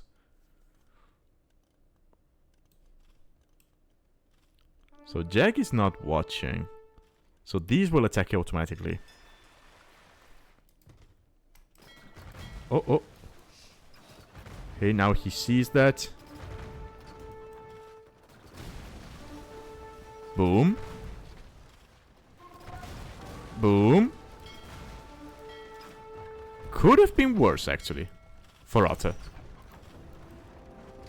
Otter, yeah, he will have to repair the hell out of this castle.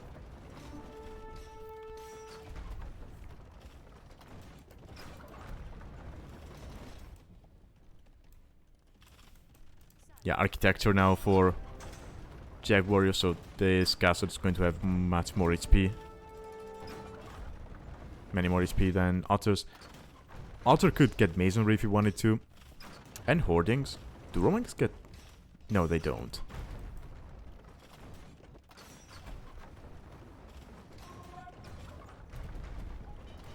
Oh!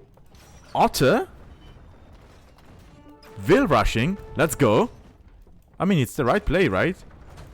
There's no galleys over here. Sure, there's a siege workshop, but nothing's coming out of that. Did I make some big demo shots? I don't know, but Will's rushing the trap is way more important in my opinion, so... Get sappers! Otter, get sappers!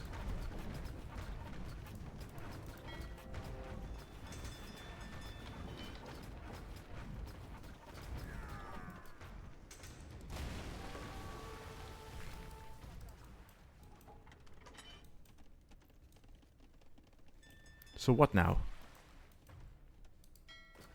You have Galleon. For Romans. Do we have no ballistas yet? Which would give the Galley line +2 attack.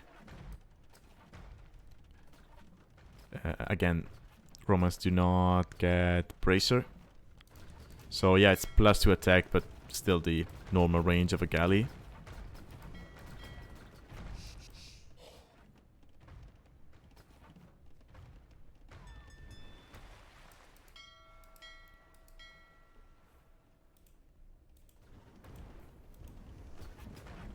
Yeah, Otter's issue here is that he cannot take any resources because of the galleys on the shoreline.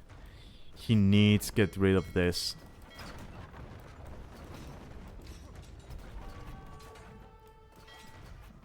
Yeah.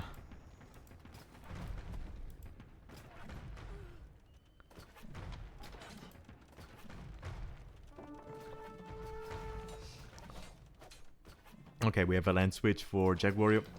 So he sees these villagers coming forward. He saw the barracks foundations for Otter, so he knows Otter wants to try something over here on land.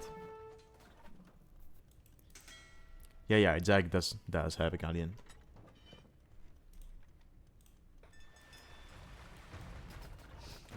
But no bracer, still no unique tech. He could get that.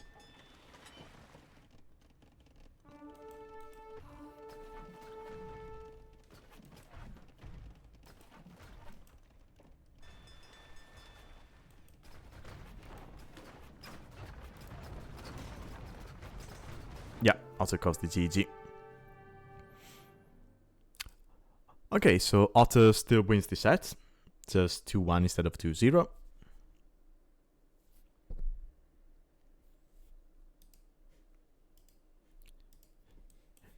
Now, as much as I like this map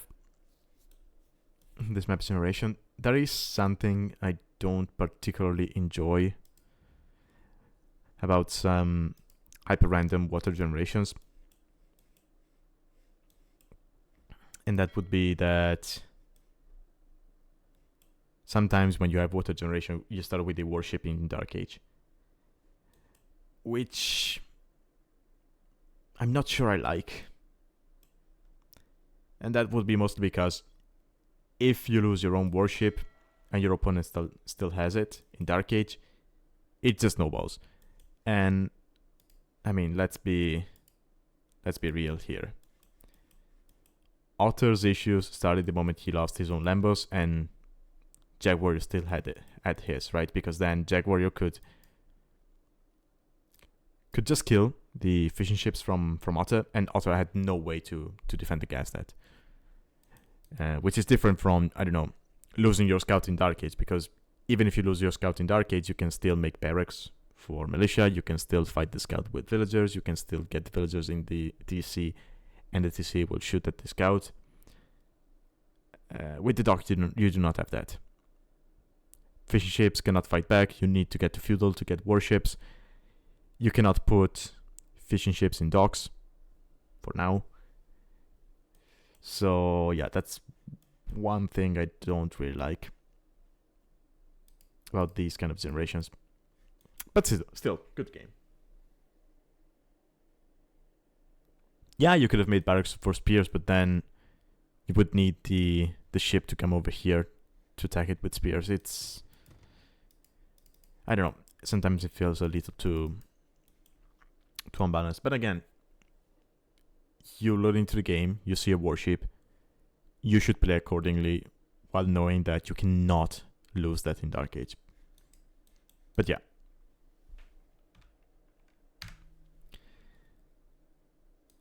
Anyway, that was the second set for today.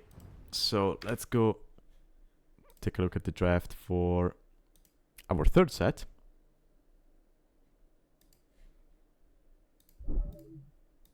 So this is done. Now, for our third set, we have Qeetsa against Loredek, also known as Magdeck. Now, let's talk a bit about these players. So, Qeetsa,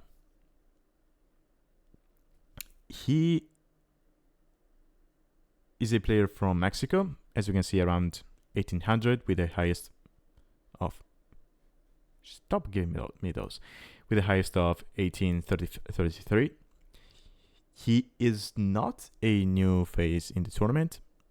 In fact, now I don't remember if he played Season 1. I think I played him in Season 2. I definitely played him in Season 3. The Greek-themed season. And then I think he showed up in another couple of seasons. So he hasn't played every single season, but he's been playing the league for a while now. So definitely not a newcomer. And the same could be said for his opponent, Loredek, also known as Magdeck, fellow GDR player. He is slightly lower when it comes to elo. So he's about 100 elo less than Qeetsa. He is an Italian player, and he's been playing in the league since the space-themed season, if I'm not mistaken. Which was Season 5? Yeah, I think Season 4 was Alaska, Season 5 was Space. Yeah, might be mistaken about that, but yeah, I mean, he's been playing with us for quite a lot of seasons now. So both players should be experienced with this. And elo-wise, they're about the same. So this should be a very nice set. Oh, Qeetsa playing the Team King of Ireland. Okay. So,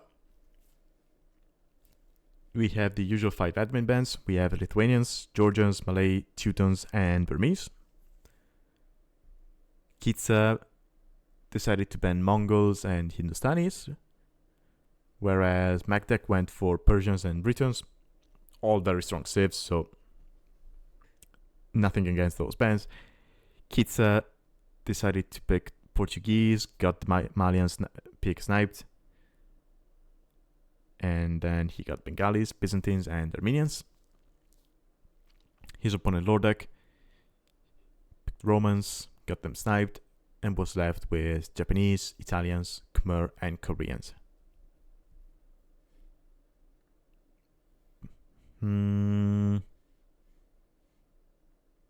I think I prefer Loredek when it comes to the draft. I like Byzantines, and I like the idea of Portuguese because of how adaptable they are, but yeah, overall I probably prefer this draft. Anyway, let's see.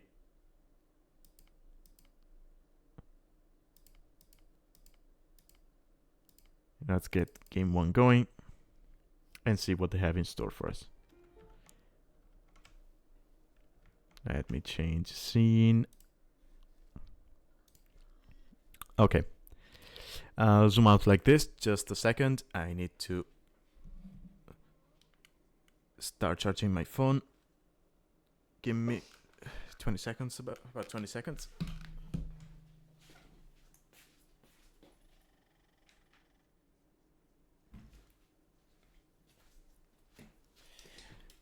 Okay, there we go. So, we have Loredek playing in the red, as the Koreans. And we have Qeetsa playing in the yellow, as the Portuguese. And both players start with 4 pavilions, so... Oh no, there's only one L, so pavilion. I don't know why it was... Yeah, anyway. They start with the janitor. Ooh, and this is the original janitor. The one which looks like a militia. Will attack the air with the mace, and just like that, he will shoot javelins. I loved playing with this unit as a kid in the editor. It looked so dumb.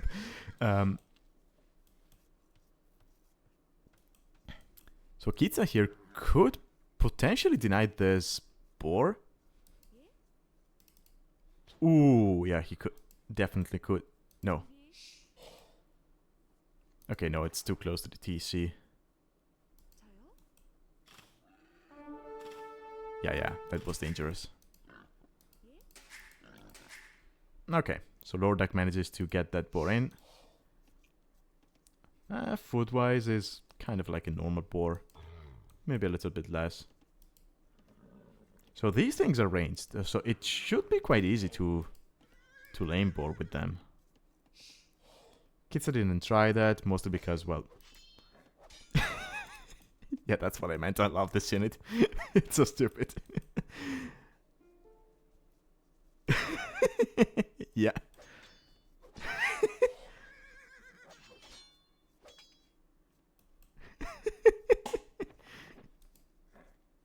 Oh, and they make horse sounds.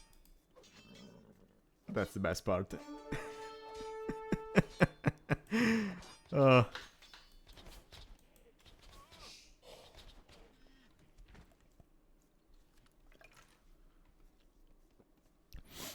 Anyway, the map isn't... Yeah, it's not too open. It kind of looks like Glade in some ways. Well, it's a little more open than Glade, but you have less... So you have a bigger opening to the middle compared to Glade, but you have a smaller middle compared to Glade, I guess. Still tons of resources here in the middle. Patches of deer, which are slightly closer to Qeetsa. Yeah.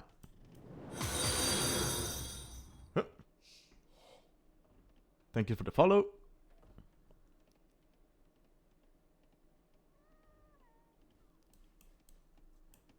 Also, hi Qeetsa, welcome to the stream.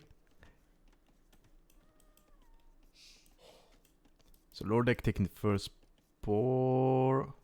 No, I guess that's... No, that's the second.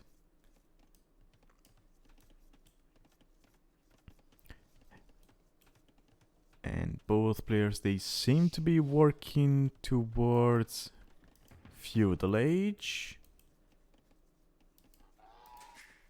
They did get loom.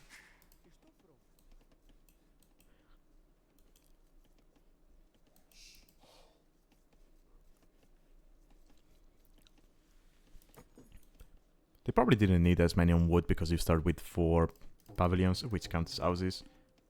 Also, these things have no armor, so if you can take them down with, I don't know, militia or archers, it's probably good because they're going to take away pop space from your opponent.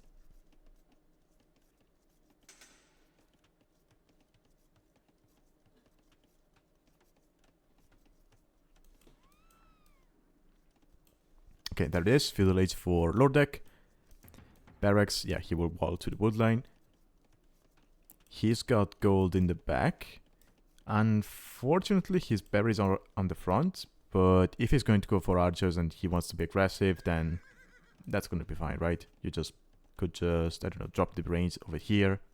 Wall to the wood line here. Wall like this. Suddenly your berries are protected.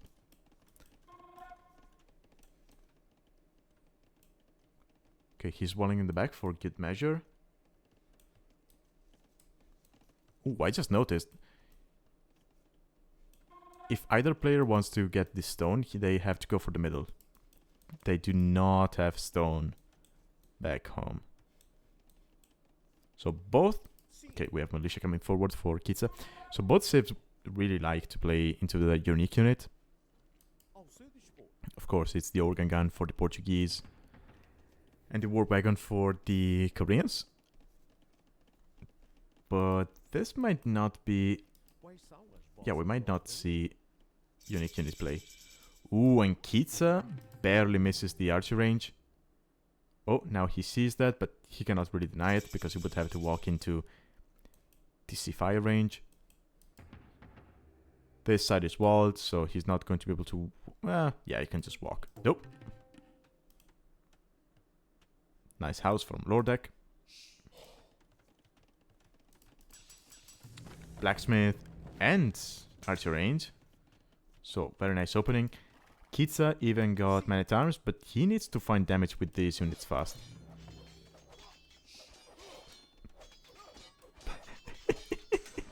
That javelin looks so stupid.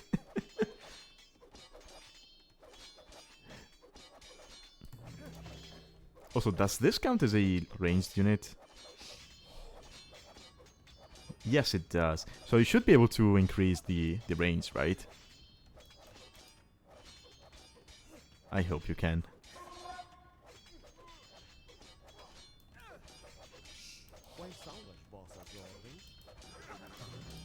Let's see, if he can keep the unit alive and he gets fletching, we can take a look at that. Does it have bonus damage against archers?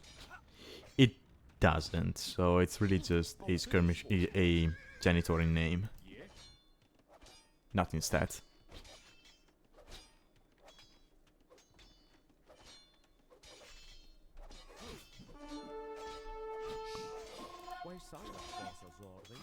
Okay, nice micro from Qeetsa, killing one archer. Loses a skirmisher, but that should be fine. We do have fletching and armor in for Loredek. Of course, he's Korean, so he gets the armor for free. And he's doubling down on archers, but I wouldn't mind seeing skirmishers here for Loredek as well. You're Koreans, so they're cheaper for you as well.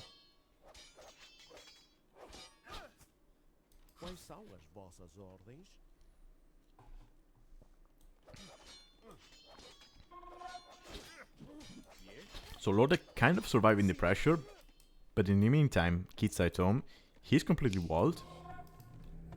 Is that walled? It's always so hard to tell. He's on berries, he's Portuguese, so that's going to give him wood as well. And now Loredek has a lot of archers. Dropping farms. No eco upgrades, we have the wood one for Qeetsa. But Qeetsa still no military upgrades, so these archers can just micro.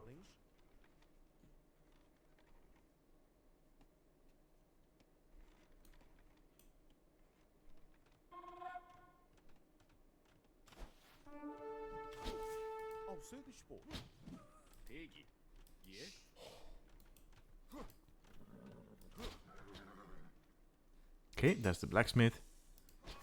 Please keep the janitor alive. I want to see if he gets the +1.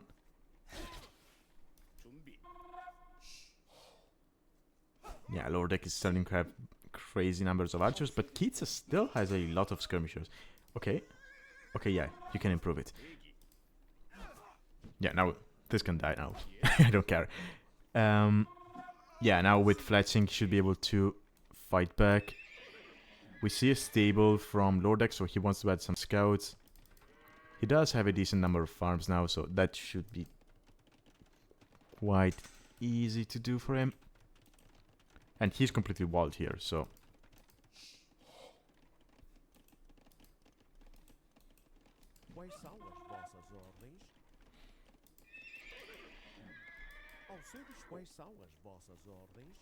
Does Qeetsa know about this stable? He doesn't.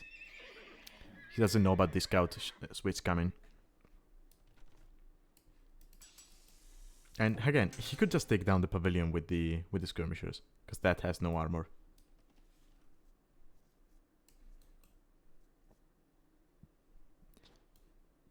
Yeah, he's going around trying to see if there's a way into his opponent's base, but no. It's just a big wood line over there.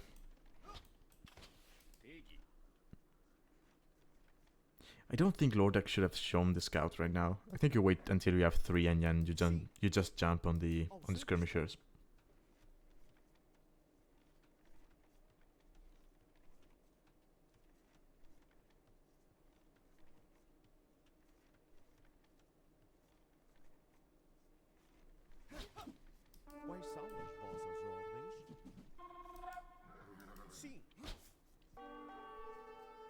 Yeah, if Loredek can snipe the 2 man-at-arms, then the scouts can kill everything. So Qeetsa needs to be careful not to gift him those 2 man-at-arms. Yeah, kinda like that. Okay, now scouts should be able to kill everything. No, no, no, no! Don't take the fight.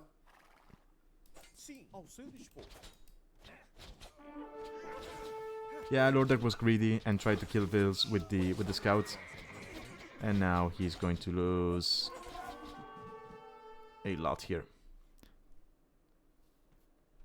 Behind by 2 Vils, mostly due to idle TC time. Still no eco kills from neither player.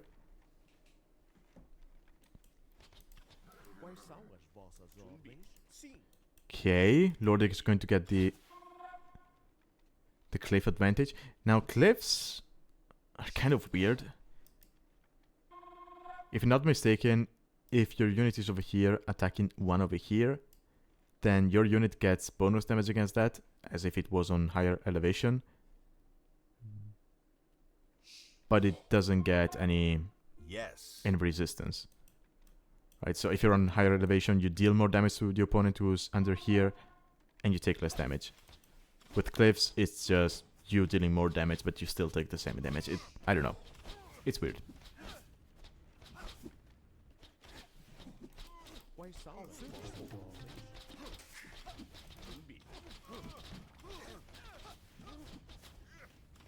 Okay, Qeetsa is up to Castle Age.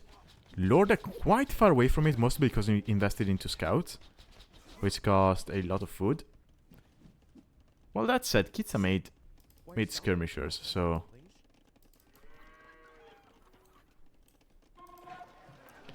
he sold 100 stones, so that would explain a bit of it.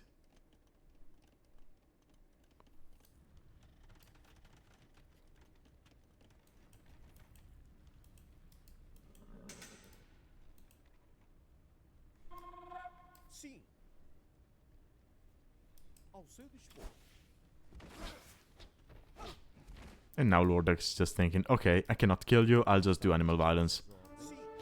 Qeetsa needs to be careful not to... Oh, actually, you can take that fight. 2 archers for free. Ah, yeah, game over because they had to restore. Yeah, they... Yeah, 1 sec. I need to learn the second part. Because this game was restored. They said so in the Discord when they posted the games. Okay, here it is. Yes. Okay, here we are. Okay, Loredek clicks up to Castle Age.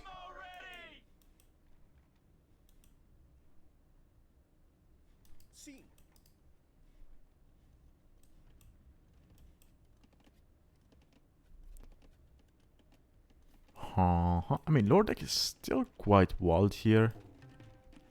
Again, aside from the 2 pavilions. Archery range... It's triple archery range from Qeetsa. That's insane. Oh, actually, it's 3 archery ranges from Loredek as well.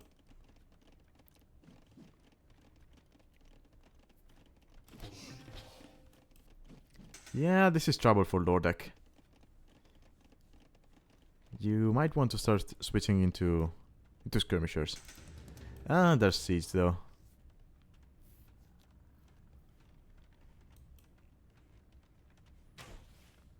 Loredek is not making any units. Okay, going around with the scouts. Just to bait his opponent and buy time. And maybe take a look around the map. He should know. Yeah, he definitely knows about the Siege Workshop now.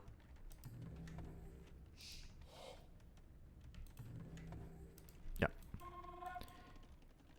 And okay, Loredek managed to keep his army numbers. Should be able to get all of the upgrades. Yeah, there we go. He gets the second armor for free, so he just needs to buy himself 20 seconds. Ooh, no, don't engage. He loses 4 archers for free. We do have ballistics in for Qeetsa, so... Ooh, this might be GG, actually. Yeah. Yeah, Loredek has no way to stop this now. It can just run in here, kill his gold and wood villagers.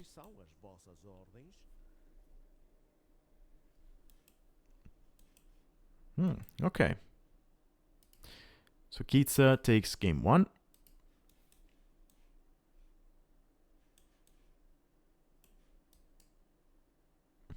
That's a lot of gold.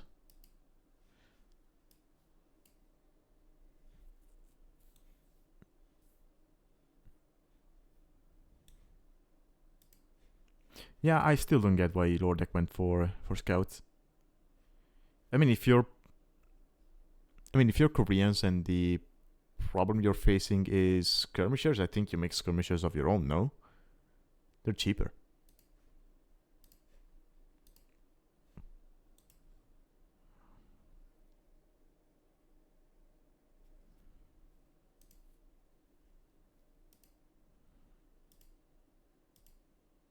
Okay. So, that was game 1. Let's load up game 2 and see how that one went. Okay, here it is. Ooh, and we have a nomad start. Okay, so this should be good for Loredek. Because he does like nomad maps.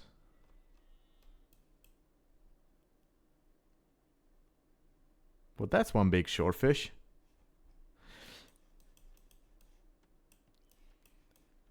Okay, nomad start. No.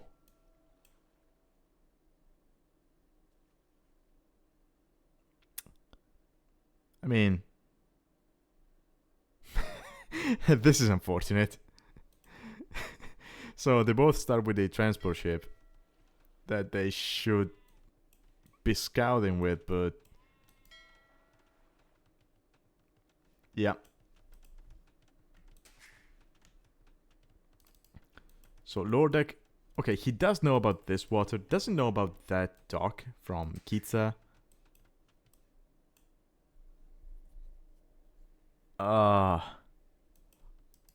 Honestly, I mean, delete it.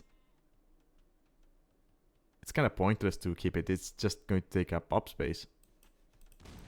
Yeah. Exactly.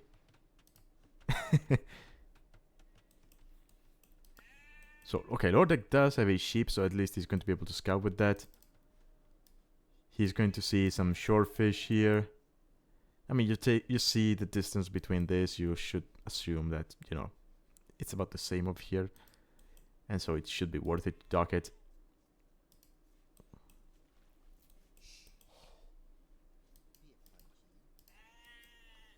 Taking the sheep. Okay, speaking of civs, we have Byzantines against Khmer. So, okay, depending on where Loredek builds the dock, I might prefer Khmer. But let's see. I mean, let's say Loredek builds the dock, I don't know, over here. Then maybe I prefer Byzantines, right? Because they're so much closer. You can just go fires quite easily. Whereas if, let's say, Loredek builds his dock over here, I start to prefer Khmer. Because, I mean, from here you can just go galleys.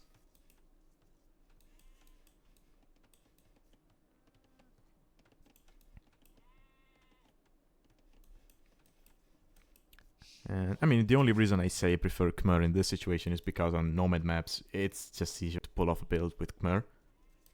Because you do not need buildings and buildings to go up. Okay, if Qeetsa plays fires in Infiltrates, then he's in a better position. Doesn't have a good dock position fish-wise, because deep fish is over here.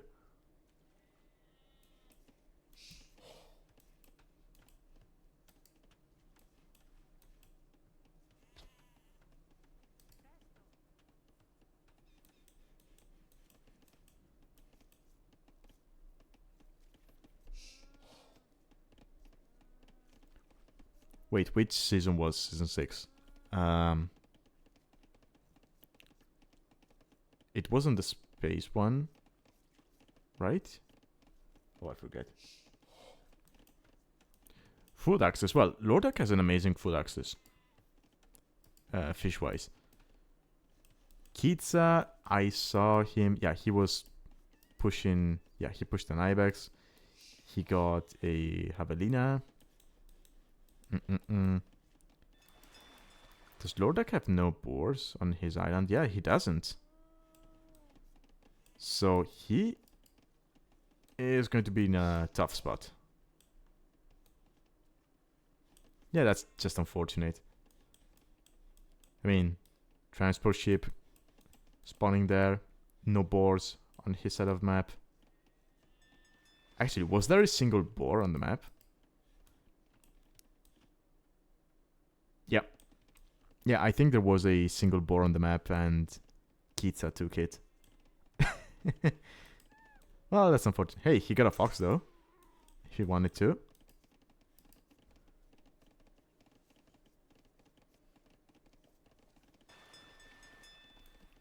Oh, how much food on the animals? Well, ibexes are quite normal. It says wild camels have food, but I don't think you can hunt those. And sheep. Oh, actually, fat sheep.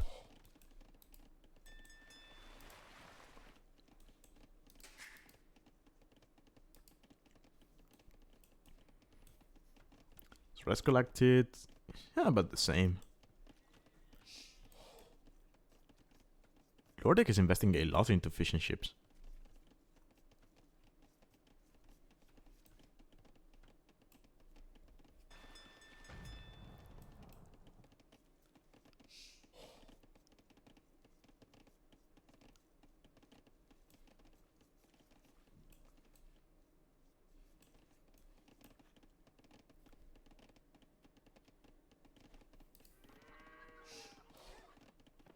Yeah, I mean, Loredek is kind of forced into going into farms, right? He got no boar, barely got any ibexes.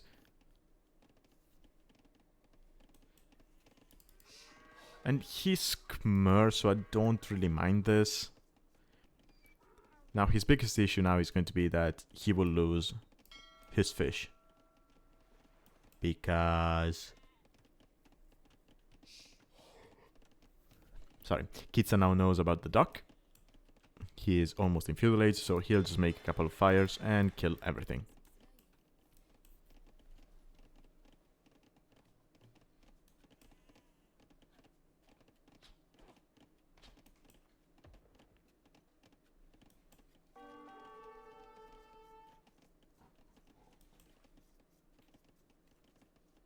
Okay, Loredek is up as well.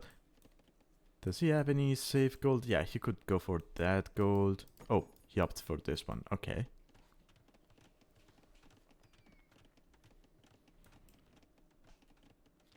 Okay, I don't think Loredek is going to be able to do the usual Khmer thing, which is you click to castle age as soon as you get feudal.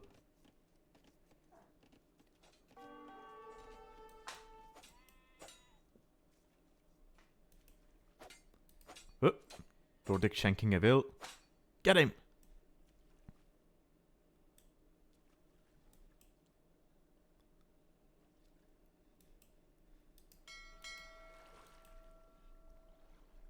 Oh, yeah, getting in the transport. in your safe.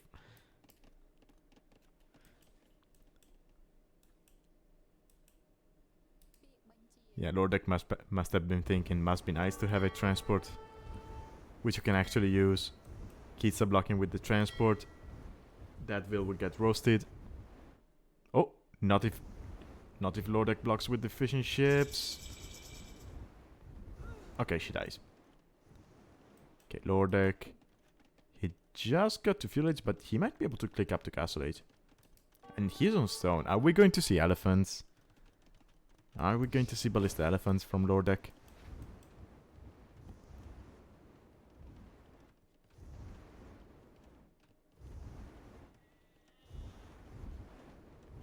Well, Otter, the red transport spawned in this pond. Loredek went around, realized he had no way to take it out of there, and just deleted it. So that was unfortunate.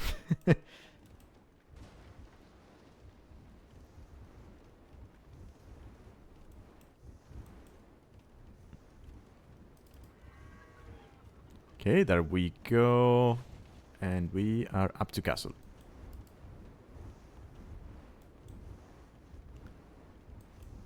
Okay, not the best position for Loredek, but still, he could drop his stable now.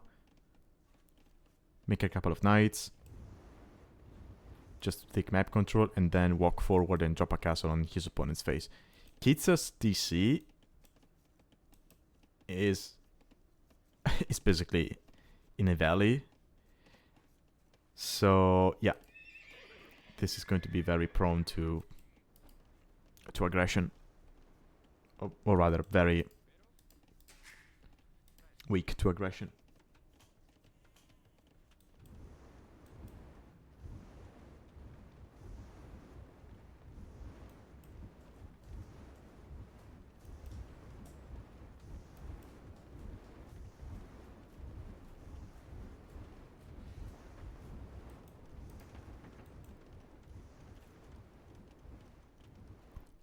Yeah, Loredek forgetting his sieve bonus, so he made a barracks before making a stable. That's sloppy. And Qeetsa, he's going to be able to click up to Castle Age as soon as that market goes up. And he's going to be on a stable himself. Okay, he's adding scouts, I like that. He has some extra food, so might as well get a couple of scouts out. See what the opponent is up to. If possible, kill a couple of bills.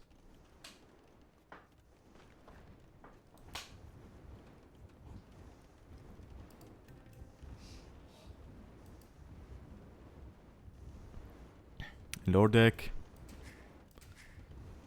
Yeah, I don't like this position now. Why are we going for a mill? For horse color? Sure, but that's not the issue at the moment, right?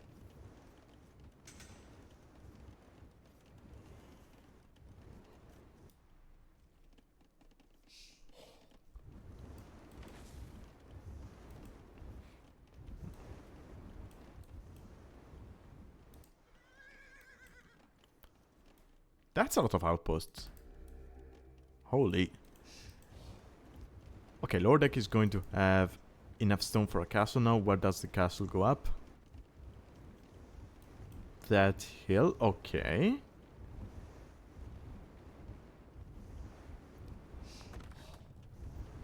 Qeetsa will know about that.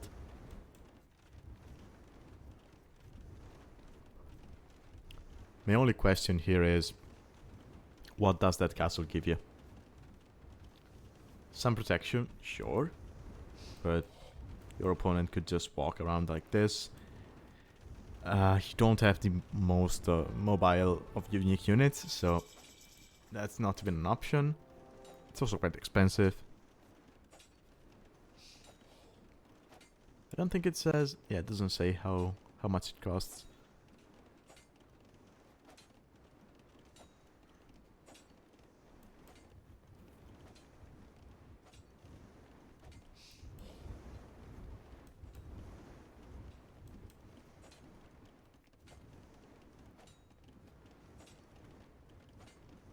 And it is going to be ballista elephants.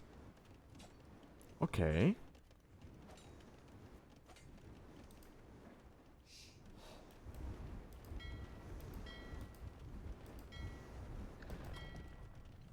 Knights from Qeetsa. He has a demolition raft, which I'm guessing he's going to keep on patrol.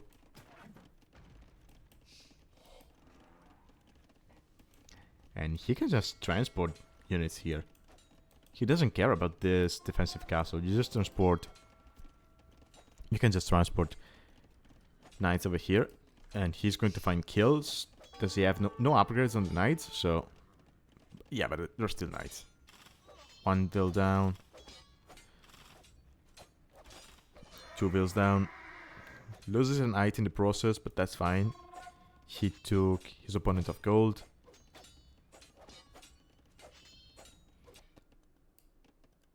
Second TC for Qeetsa already up.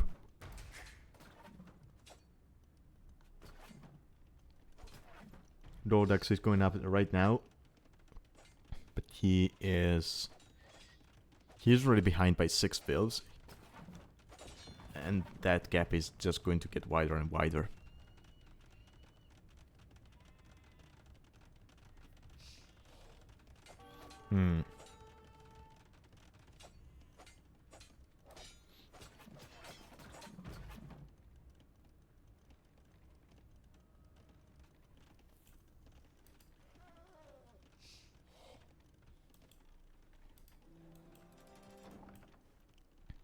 Yeah, and he cannot keep up ballista elephant production because of how expensive they are. He's got a lot of gold, but no market. So yeah, there we go. So he's going to need to wait for the market to balance out his eco. In the meantime, Qeetsa, he's dropping farms, getting monks out, getting the relics. Now these bad boys, they do count as siege, but you do not need redemption to convert them. So unless the numbers get out of hand, Qeetsa can just hold with monks.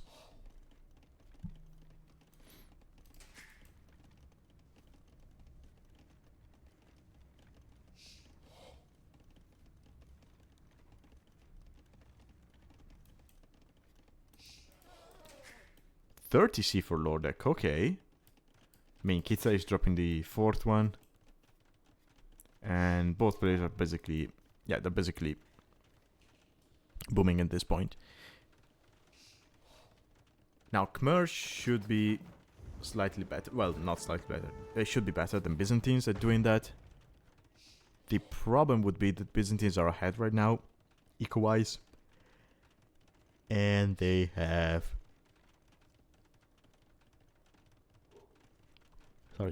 Sorry about that. They have cheaper imperialist time cost. So, yeah, I don't know. And Loredek is kind of relegated to his own island here, whereas Qeetsa can just decide when and how to go to his opponent's base. Loredek cannot really leave here. Ballista elephants, they have no bonus. Oh, fishing ship. They have bonus damage against fishing ships? Really?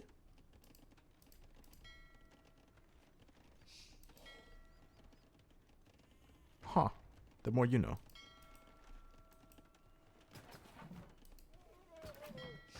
Ooh, demo on the elephants could be huge.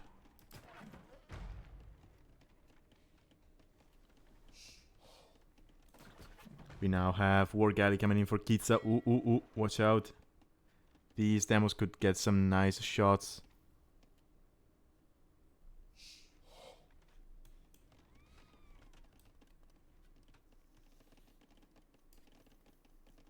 But yeah, Qeetsa at this point is just expanding. Expanding, dropping eco.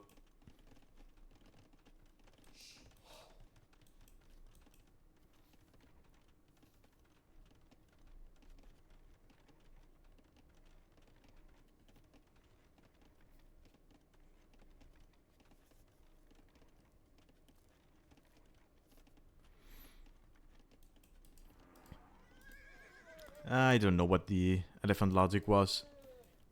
I think he just fell into the usual nomad trap that people fall into, which is, oh, I'll go have a fast castle and make a castle. Which is something that people fall... I mean, people tend to fall into that on Arena as well.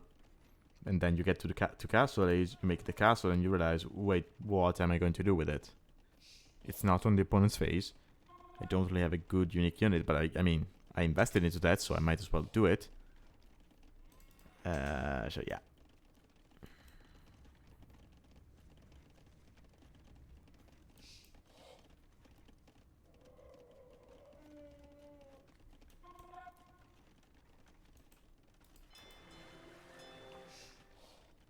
Castle here for Qeetsa, and if he stops producing villagers and idles the TC, he should be able to click up to Imperial as soon as the castle goes up.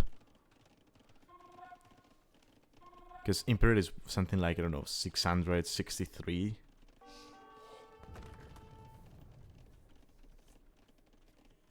For Byzantines. No, sorry, 666.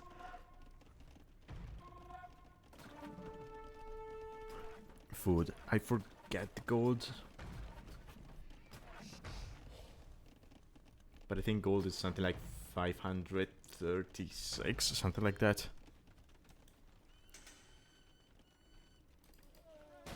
Ooh, nice demo. Very nice demo. Timer? What? Ooh, Qeetsa got all of the relics.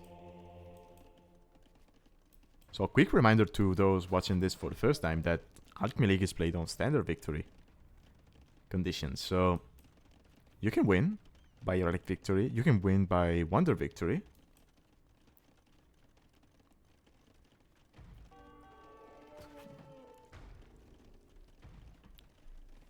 Yeah, Qeetsa now is up to Imperial Age.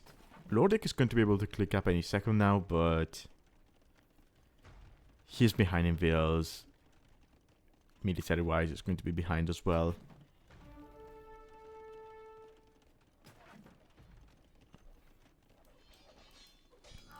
I mean, I would have to watch that one back, but I'm guessing all relics were on this side. No! You know what it might have been? With transport. He might have been transporting monks, and we didn't notice. Well, I'll check that after the game is finished. But I think that's it.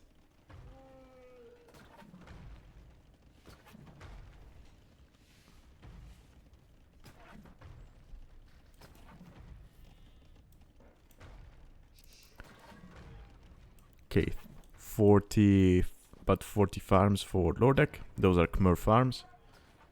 Only 22 for Qeetsa, but Qeetsa doesn't really need food units for the time being, right? He just needs a couple of trebuchets from the castle to take down his opponent, and then he can just win the game by controlling water here.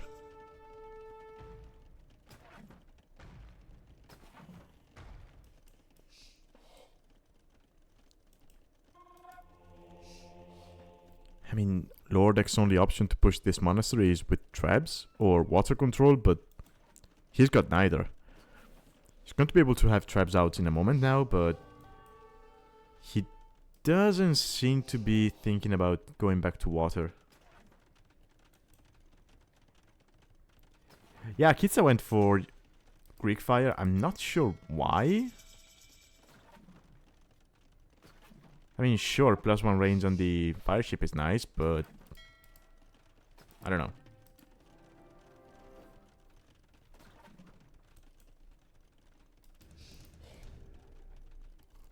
And he's not taking bomber tower, so it's not even for that.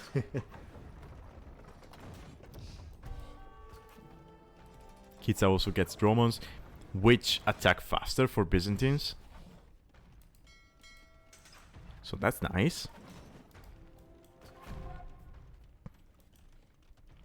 And sure, these castles are uphill, but they're not Byzantine castles, they're Khmer castles.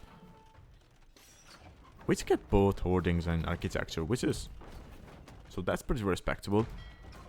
But yeah, Qeetsa now sees the mass of ballista elephants. So she's thinking, okay, sure, I'll go for the counter.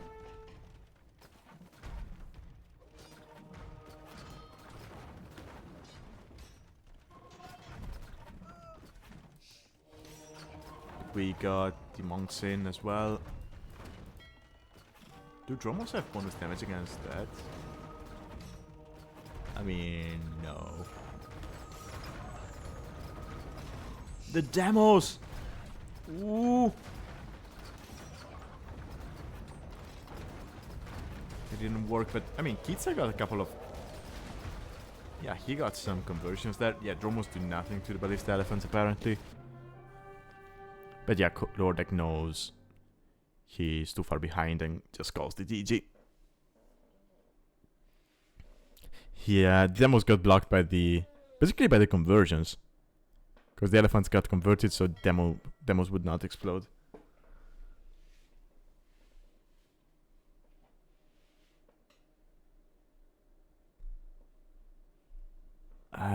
Oh, hey, Perk. Yeah, very bad time, because Loredek loses the set to 0. Oh, Qeetsa was even getting shipwright. Holy.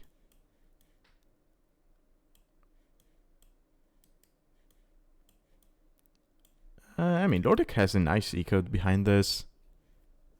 But yeah, 30 bills behind. No military on the field. I mean, he's going to eventually lose these elephants. Yeah, let's check the Heraldic Heist. I want to see that. Okay. Okay, he's in Castle Age. Okay. No relics.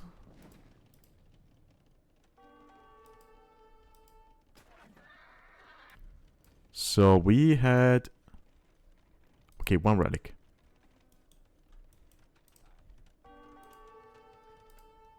Ooh, yeah, we got him. That's so cheeky.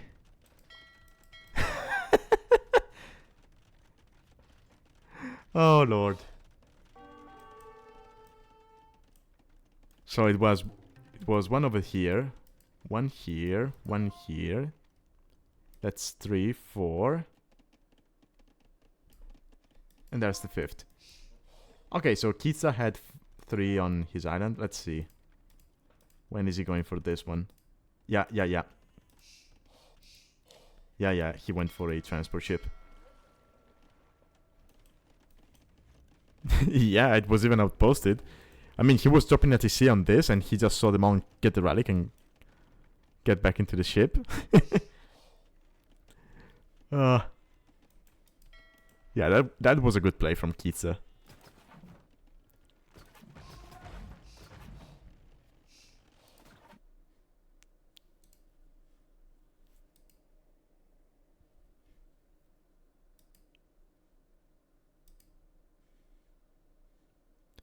I mean, he got 18 gold out of that. 1800 gold out of that, so that's nice.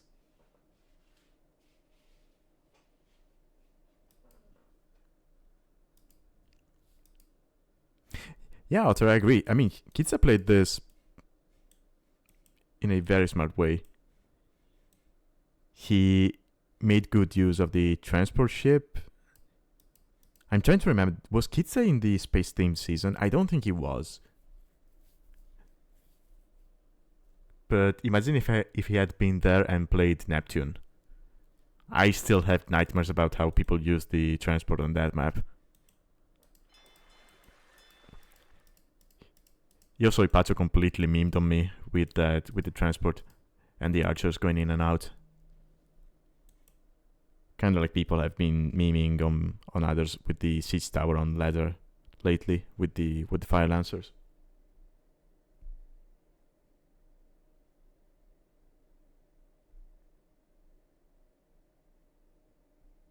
No, I was not talking about Relic Victory.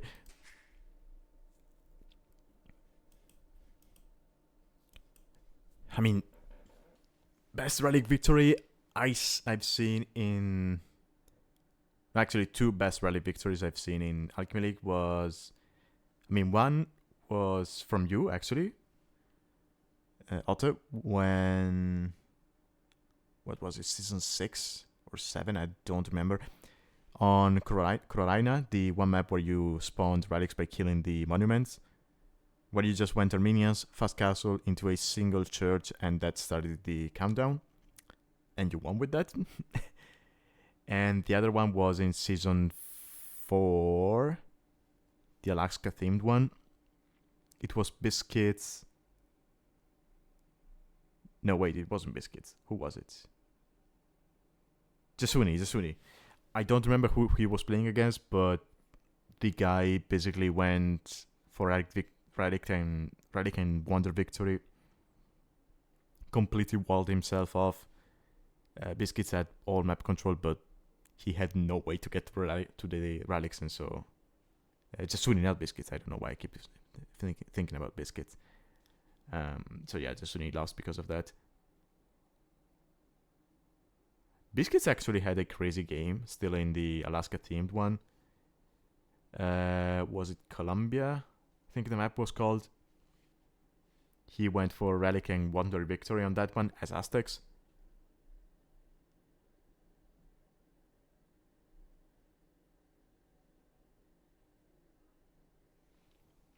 But yeah, we've had some very interesting Relic victories in the league.